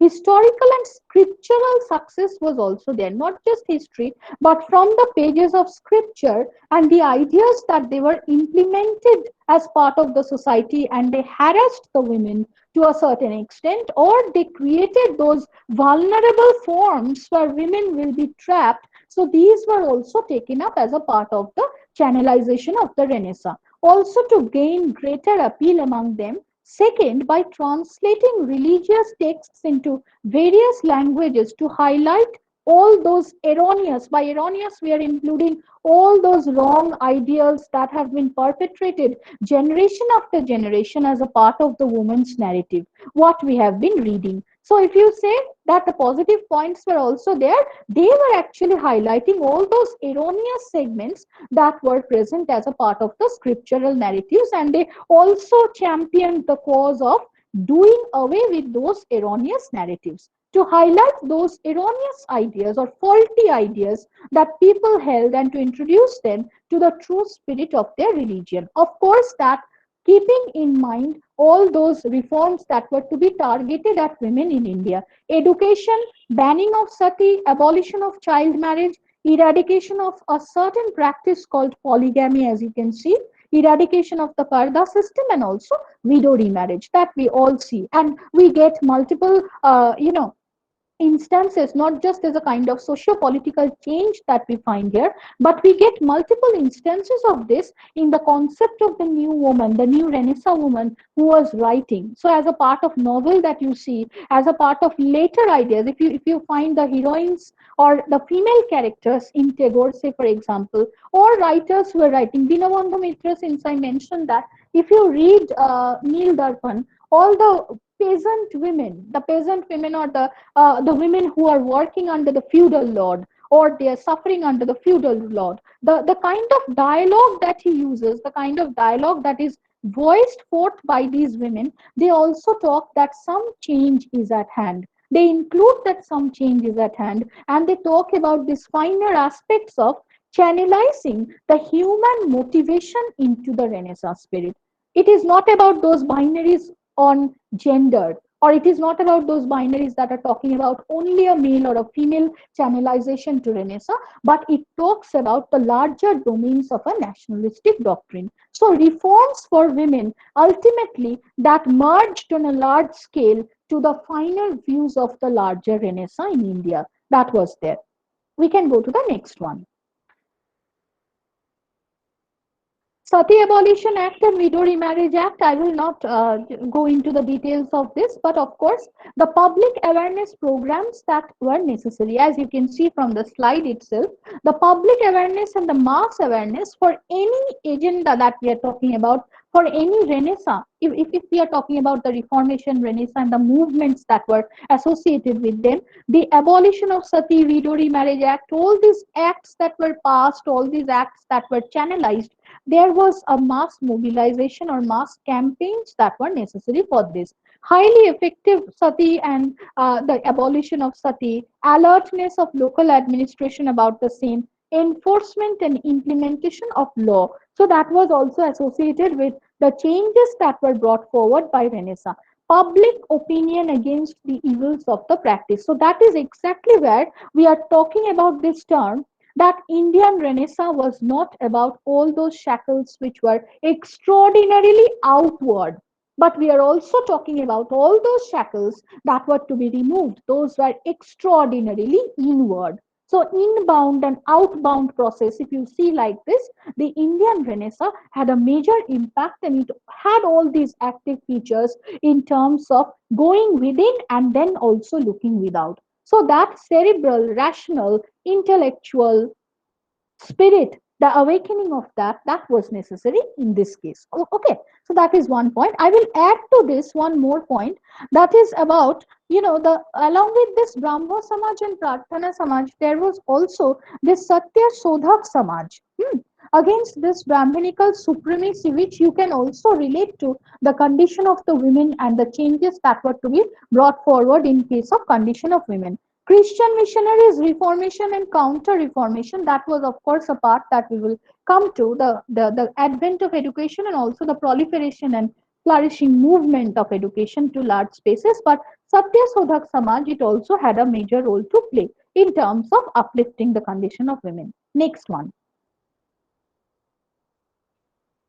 Okay, now this is about, particularly when we talked about Renaissance in Maharashtra, we talked about Indian Renaissance in Bengal, we talked about Indian Renaissance in case of Tamil Nadu, all the southern provinces. There is one specific point that I wanted to include here. It is specifically about the Islamic culture, the Delhi Renaissance. That was also another important aspect. That is why I told that if we are including those sporadic and geographical locations, the pocketed versions of Renaissance, read those first and then channelize it into the larger domain of what you call a national discourse.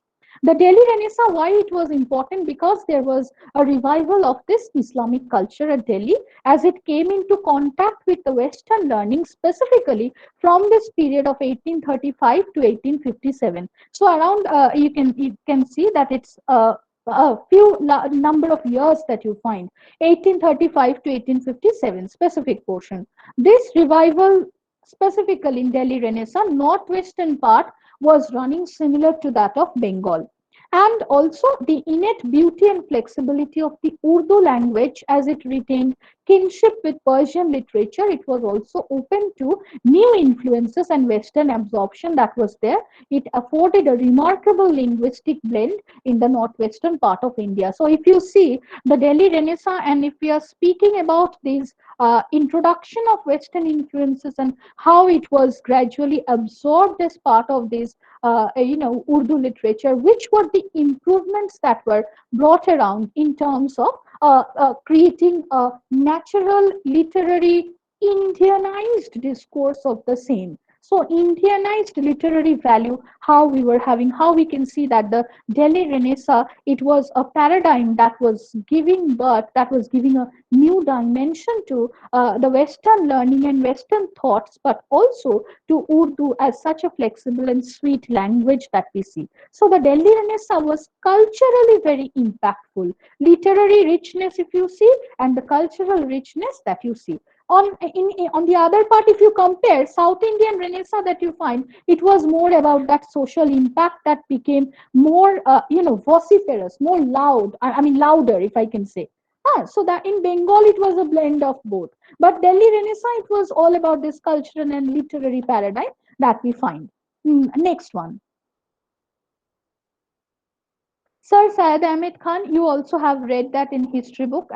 Since it is, how we are continuing with the part of the Delhi Renaissance, of course, the Brahmo Samaj, the Prarthana Samaj, and other aspects that we find, other impactful movements that were there.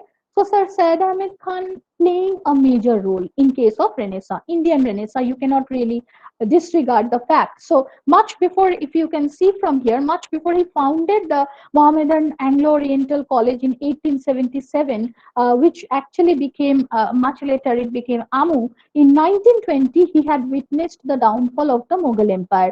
He had lost family members also to the Holocaust in the aftermath of the First War of Indian Independence. What was important here was not the kind of practices, the changes that he needed or that he opted for, that was of course there, but there was, he felt that as a community caught in obsolete and redundant mores and customs, it was first needed to empower itself through modern education and scientific temperament. So across the country, if you see these movements, as they held their head high, this was creating a kind of a very non-redundant, fresh way of looking at Renaissance and implementing it. Customs were already there, but all those decadent customs, all those mores and all those ideas that were degrading the structures of the society, Syed Ahmed Khan, he also had a major role to play in introducing and,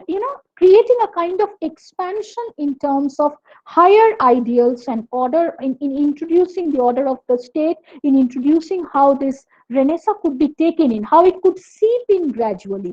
That part was necessary. So he wanted them to welcome the new ideas, and that had revolutionary impact in case of Europe. Orthodox elements, they were completely, they were done away with. He wanted that they could be done away with, so much so that a Maulvi went all the way to Mecca. This is one piece of information that we find, to fetch a fatwa against him, because he was working for the betterment, because he was working for the kind of change that could be historical in all its aspects. So he had a major role to play, just as we have in case of Brahmo Samaj, we have Raja Ram Mohan Rai, we have Swami Dayanand Saraswati. In case of Arya Samaj, Sir Syed Ahmed Khan and the Mohammedan Anglo-Oriental College, and the aspects that he brought around in case of the upliftment of a certain section of the society, that was also commendable in case of understanding. We can go to the next one. Okay, now we have, that will be a kind of continuation of Sir Syed Ahmed's contributions, but I will not go into the detail, but just include this: history, political thoughts, educational reforms, all these were part and parcel of what he was trying to make the people understand. How you see this from fresh perspectives, different parts of the world, how he was making, the domains of cultural enlightenment varied, and cultural enlightenment that was necessary for people on a large scale. So history reforms that were historical, that were his prerogative; thoughts which were political, new and fresh insights that were included. And there was also, he had this vehement argument for reformation of rituals, that was also done. Discontinuation of traditional dogmas, as you can see, so that it could actually bring out India from those codified and very vulnerable stances that were making India almost kind of morbid, in a morbid state, that was taking India, or rather that was creating a kind of morbid situation in India. So he had a major impact as far as the social reforms were concerned. Okay, we can go to the next one. Theosophical Society, that was yet another society, but I'll not go into the details of it. You can read it from the slide, I mean the PowerPoint presentation that we have, we can also share. But Theosophical Society, that it talked about, these reforms of karma and reincarnation. The Buddhist concepts were blended with Hindu and Buddhist concepts, they were based on that, and there was an amalgamation of these two. Annie Besant, who had a major role to play in the national reformation, not just in case of Renaissance, but Annie Besant in 1907, much later, she rendered her service in India, and it was very active in case of appealing to the course of education, religious and social reforms as it goes on. Yes, the next one. Literature, I wanted to take two to three more examples. We have been talking about Tagore, we have been talking about Bankim Chandra's Anandamath, where he makes this clarion call, I should say, for Vande Mataram, which was part of the Renaissance narrative. In case of Renaissance literature, two to three more names that we have. We have Hemchandra Banerjee, 1838 to 1902. If you consider this particular Renaissance phase that we are having, he expressed in Bengal, he expressed the poor social conditions of India. There was this Bharat Sangeet that was there. So, except Vande Mataram, if we have anything from the South Indian context, if we are discussing and going back to the earlier slides that we did, we have those literary upheavals. In case of literature from Bengal, we also have Hemchandra Banerjee, who was talking about Song of India, also stating that China, Burma, and even uncivilized Japan are independent and therefore they are considered superior. So through Renaissance, there was also this art of simultaneous resistance that was going on. Literary, cultural, linguistic, through semantic varieties, through experimentations in song, tune, enlarging of the fear in order to eradicate that. That was also something that was happening through the literary juncture or literary foundation that was there. The next one. Writers, as we see, one important feature, if you ask a question, how do we see the writers, or if you have this question, say for example, how do we see the writers who are functioning as reformers, or else how, the poems as such, they are not weapons. If you can say the poems, the songs, they in Renaissance, or the stories or the drama, the enactment of plays that you have, of course, if you say physically in case of making weapons, they are not, but they are, of course, if we talk about cultural despotism, in case of Indian Renaissance, the writers who are functioning as part of this Renaissance, they are acting as very important and indispensable cultural instruments for the country. So, for the nation, if you are seeing, the writers are definitely functioning as part of the reformist territory, if you see. Renaissance developed all over India more or less at the same time, along with its influence on different regional writers and religions who expressed the treatment of subjects retaining close connection with what? The best in literature and life of ancient India. So something where they were trying to go back to the Vedas and retain and rejuvenate the culture of ancient India so that this could inspire the current state of morbidity that India was in. So, in case of the Renaissance, the rebirth, giving rebirth to those, old usages, ancient literary paradigms, giving use to that or giving rebirth to that, that was necessary. So, without having wholesale borrowing in Indian vernacular, it was not a kind of borrowing, it was not a kind of imitation that they were doing, but they were active cultural instruments in creating a very active and very definite and very particular saga of the Indian society, of the Indian culture that we can see. And that is, a continuation of what I have tried to include in many of the other slides. So we can just move on to the other one, the next one. Anandamath, I will say that you can just read it on your own by Bankim Chandra Chatterjee. But Bankim Chandra Chatterjee, one important thing will be about this idea of regeneration of Indian spirit. That was in Anandamath. Anandamath was not a very dormant state of thing that you see. In case of Home and the World by Tagore, you see it's more about the kind of dilemma of the human spirit that you find in case of understanding nation and human, understanding nation and individual. On the other hand, I should not say on the contrary, because they each retain their individual flavors. I would not say it's just in contrary to that, but I will definitely say in Anandamath, Bankim Chandra was more, more in case of a voicing forth of a clarion call and championing the larger cause that you have for the spirit of India. So, if you see from the literary Renaissance, this was how he was discussing the Renaissance humanism, depicting the dominant political trends of the time. How the political trends were not at consonance with that of India, but how could they be made as part of India? How could they be included as part of India? So that is what he includes in his cultural renaissance through the aspects of Anandamath. Vande Mataram, when he's saying that, these few words which are channelized with hope, which are charged with that kind of energy that was so very, for a very long time lying dormant, if you see in the pre-Renaissance scope that you have in India. So that is exactly a point where you see the nationhood and spirit which is rekindled through those literary proportions at large. That will be my point. So gradually we will just be wrapping up. The next slide, we can go to that.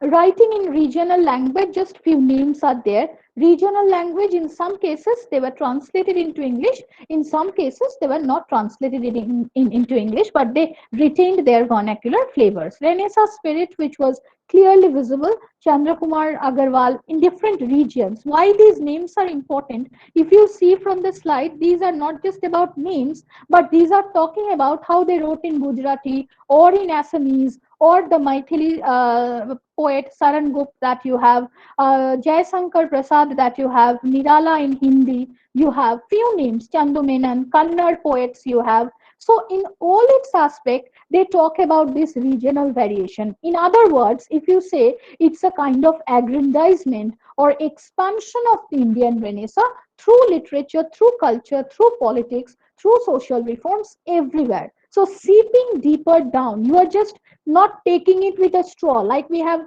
cold drink and we have straw and we are drawing in, but this is the kind of slow nourishment that is getting injected, you should say, the kind of inject idea, the idea of injection that is there, injecting the cultural ethos, creating that cultural foundation which is very strong, and including the regional language and regional ethos as part of reading Renaissance. Okay, we can go on to the last one.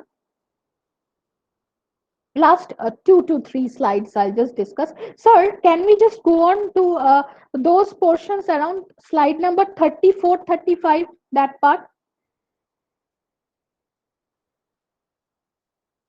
Yes, Renaissance of Tamil culture. This one I will do. I will just refer to one portion of this, and then we can move on. Renaissance of the Tamil culture again, not the socio-political impact and ideas that we were doing, but what we see in case of Tamil culture is also the true fact that we have for each case of the regional Renaissance. One at a regional level it happened, another at a national level. I repeat myself, in case of all the Renaissance outbreaks that you find, outbreaks, or I should not use such a term actually, outbreak, but I should say it's the impact that you had. The impact was first of all the nurturing in case of a regional level, and the second was in case of a national level. So in Tamil culture also you find ideas that were deeply enshrined in Indian spiritual and religious values. If you see in the last bullet point, see to the last bullet point, the famous phases of Sangam literature, they were revived. Evangelical writings,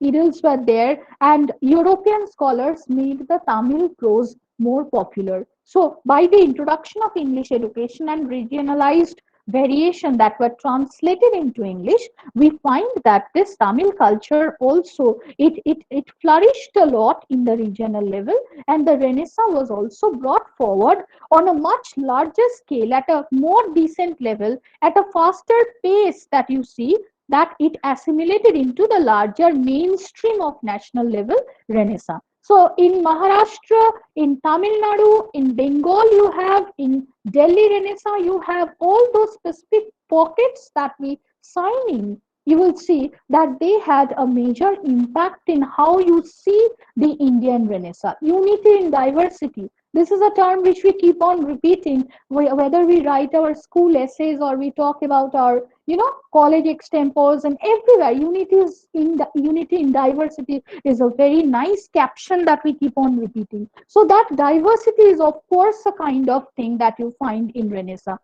Not just amalgamation. In chemistry, we have all read about mixture and concoctions and amalgamations, whatever it's there.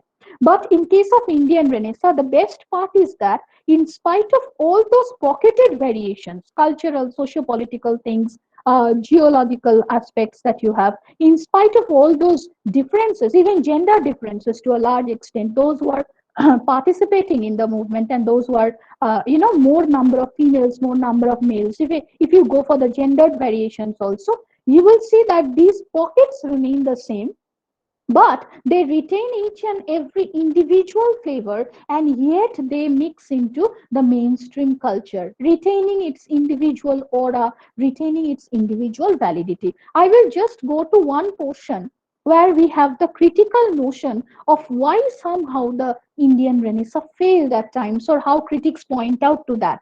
I will just go on to the last, sir, 38, 39, 40. This part, if we can go. Yeah, yes. Just this one. Okay, for 30, yes, for slide 40. Sir, just I'll go to slide 40. Yes, yes. Yeah, 39. Hmm. So this is what I was saying. This will be the last portion before we end with our Indian Renaissance. Of course, just like any other movement that you have, any other initiative that you have, this was having some latent and some active ways of limitation. So which were those? Understanding those limitations of Indian Renaissance. If you can see, if you mark the difference between Italian Renaissance of the 15th century, it was about this expression that you find in case of, giving a more the cultural enlightenment of mercantile capitalism. But in case of Indian Renaissance, you find it was a cultural renaissance, more of a kind of stupendous success that you see. If you talk about the success of that Renaissance as a whole, you talk mainly about the cultural or intellectual elite. That is, of course, one drawback that we find. And the last part will be, of course, in case of Indian Renaissance, it was truly urban in nature, and it was not unique in India alone. Hundreds of working women, hundreds of working people were there. The ideas of non-orthodoxy, newness, ideas that were channelized all over India, that was there. But one drawback was it could not seep into or penetrate deeper into the patterns of all the sections of the society. So these two drawbacks, they remain two of the most, the strongest ones that we have when we go to Renaissance criticism. One was about the limitation that we have in terms of cultural expansion. Second is how it was more of a kind of used tool by the urban elite. So other than that, if we are going for the features and consequences and the other narratives that are associated with Indian Renaissance, those remain the same, but we cannot really disregard the critical aspects also, where it failed, why it failed, or which were the loopholes, if you see it from the question. Okay, so I think my part of discussion, and I mean my lecture part, is done with.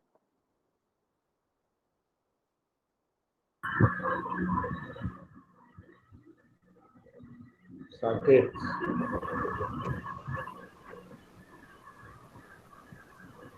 Uh, Thank you, ma'am. Uh, Thank you for covering a very large area talking about the Indian Renaissance. We are running short of time, so we'll be taking one or two questions. Yes, sure. Any participant who is having any question can unmute and ask. You can unmute and ask your question if there is any. if there is any. I think there was one question in the uh, chat There are box. questions in the chat box. Yes, ma'am. Yes, yes, yes. Gayatri, can you unmute and ask the question, please?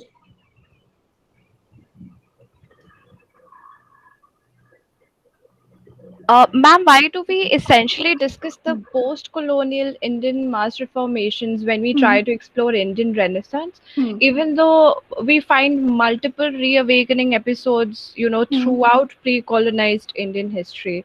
Hmm. So why do we do that? Why do we essentially discuss this part when we cover Indian Renaissance? No, my question is, are you asking about why do we take in the post-colonial perspective? Not the perspective, ma'am. Even so, we do not account various reawakening episodes like Buddhism, Hmm. uh, Hmm. and there were many instances through which Hmm. uh, people at the time they were discovering and rediscovering the Hmm. Vedic studies and different studies that Hmm. already existed uh, Hmm. in our nation. So when we discuss Renaissance, why don't we take all of those different movements into consideration, and why Hmm. only this particular post-colonial set of reformations? Okay. First of all, I think there is one confusion regarding this question that is there. First of all, when we are talking about the historical dimension of going to the background and talking about the ancient, the Vedas, and the Buddhist studies that are, of course, if you see the chronology as such, if we talk from the chronological perspective, the Buddhist studies are, of course, there. The Vedas, they are also there. But the post-colonial perspective as a theoretical part, if we take that, that is another area of study. I mean, we are not taking it as a part of, we are just doing it as a form of critiquing Renaissance. If you take from that perspective, post-colonialism, if you study as such, if we are taking that, we can also include a postmodernist view of the same, if it is applicable, of course. If it is not applicable, we are not taking that. But post-colonial perspective, we are taking in only when it is needed. That is two different part of the criticism. But we are not taking it as a part of mandatory study of the thing. You understand my point? When we talk of the self and the other, we talk from the post-colonial perspective. Standing in 2021, I can talk of the same. But that in any case has no conflict whatsoever with the study of the ancient Vedantic origin, or when you go for the regeneration of Buddhist studies as well. They run parallelly. They're different multifaceted areas of the same study, if you think. But you keep the Renaissance the central doctrine or the central portion, and you see from all sides. That is what my point is. Okay. Thank you so much, ma'am. It was very mesmerizing Rajshri, session. Rajshri, it was a very interesting question, I must say. Thank you Sakya, there so are no much, ma'am. questions in the chat box, so we may go ahead. Yes, yes, sir. Uh, okay, I think so we are. there is a question from Raghuveer, I think, sir. Okay. If you wish to take that question, ma'am. Yes, Raghubir has a question. The Vedas are religious and not secular. Does that mean that these texts are secularly unconstitutional? Now, that's a very tricky question that we have here. They are not, they are, of course, religious, not secular. But even if we are talking about this unconstitutional term or secularly unconstitutional, we are making it very restricted. So, we need to do more study on that. I will, of course, not come to any specific conclusion about this, that they are secularly unconstitutional or not, but they do retain both flavors, that I can say.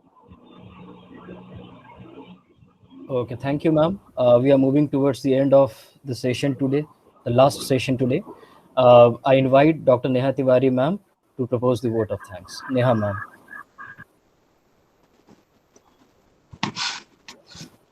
Yeah, thank you so much, Saket, for giving me this opportunity to conclude the marathon which we have ran through almost 15 days. Past 15 days, we are talking on Renaissance.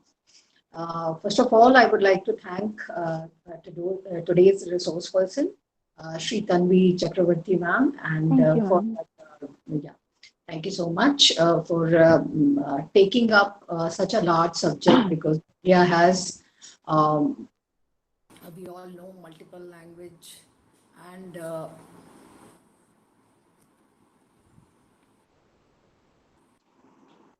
am I audible? Yes, ma'am. Yes, ma'am, we are audible, ma'am. Because a call was coming, so because I have joined through mobile phone. So taking up this entire discourse on Renaissance in India, we would like to thank you for your time, your patience, and your this 41 slide preparation. I think it has taken a lot of time of yours and energy. I'll take this opportunity to express our gratitude towards all the resource persons who have given time in past 14 days. And of course, the students who have been very patient and very actively, they have participated in all kind of discourse which we have had here. And of course, this is my duty that I should thank the management of the college, Karim City College, my head of the department, Dr. Yahya Ibrahim, and my colleagues, Dr. Basudhara Roy, Mr. Ashok Das, and Saket, who were all there, continuously working for the success of this program. They not just conceived, but they have given their heart and soul to this program. And this was our first short-term course, which we have organized through Department of English. But we wish and we look forward that we are going to do this in almost, every year, maybe twice a year. That all depends on the responses which we have gathered from the students. And that has been very encouraging, let me tell you. And we look forward for all different kind of programs from Department of English. So thank you once again for everyone who have participated, who have worked hard to make this program successful. Thank you so much once again. Thank you, ma'am. I would like to extend my thanks to the entire English department, all the faculty of the English department, and all the students who have been, listening patiently. So it was really a kind of, very energetic, because I find I draw my energy from the students only. So thanks to the entire department for inviting me. Thanks a lot. Thank you so much. Thank you, ma'am. Thank you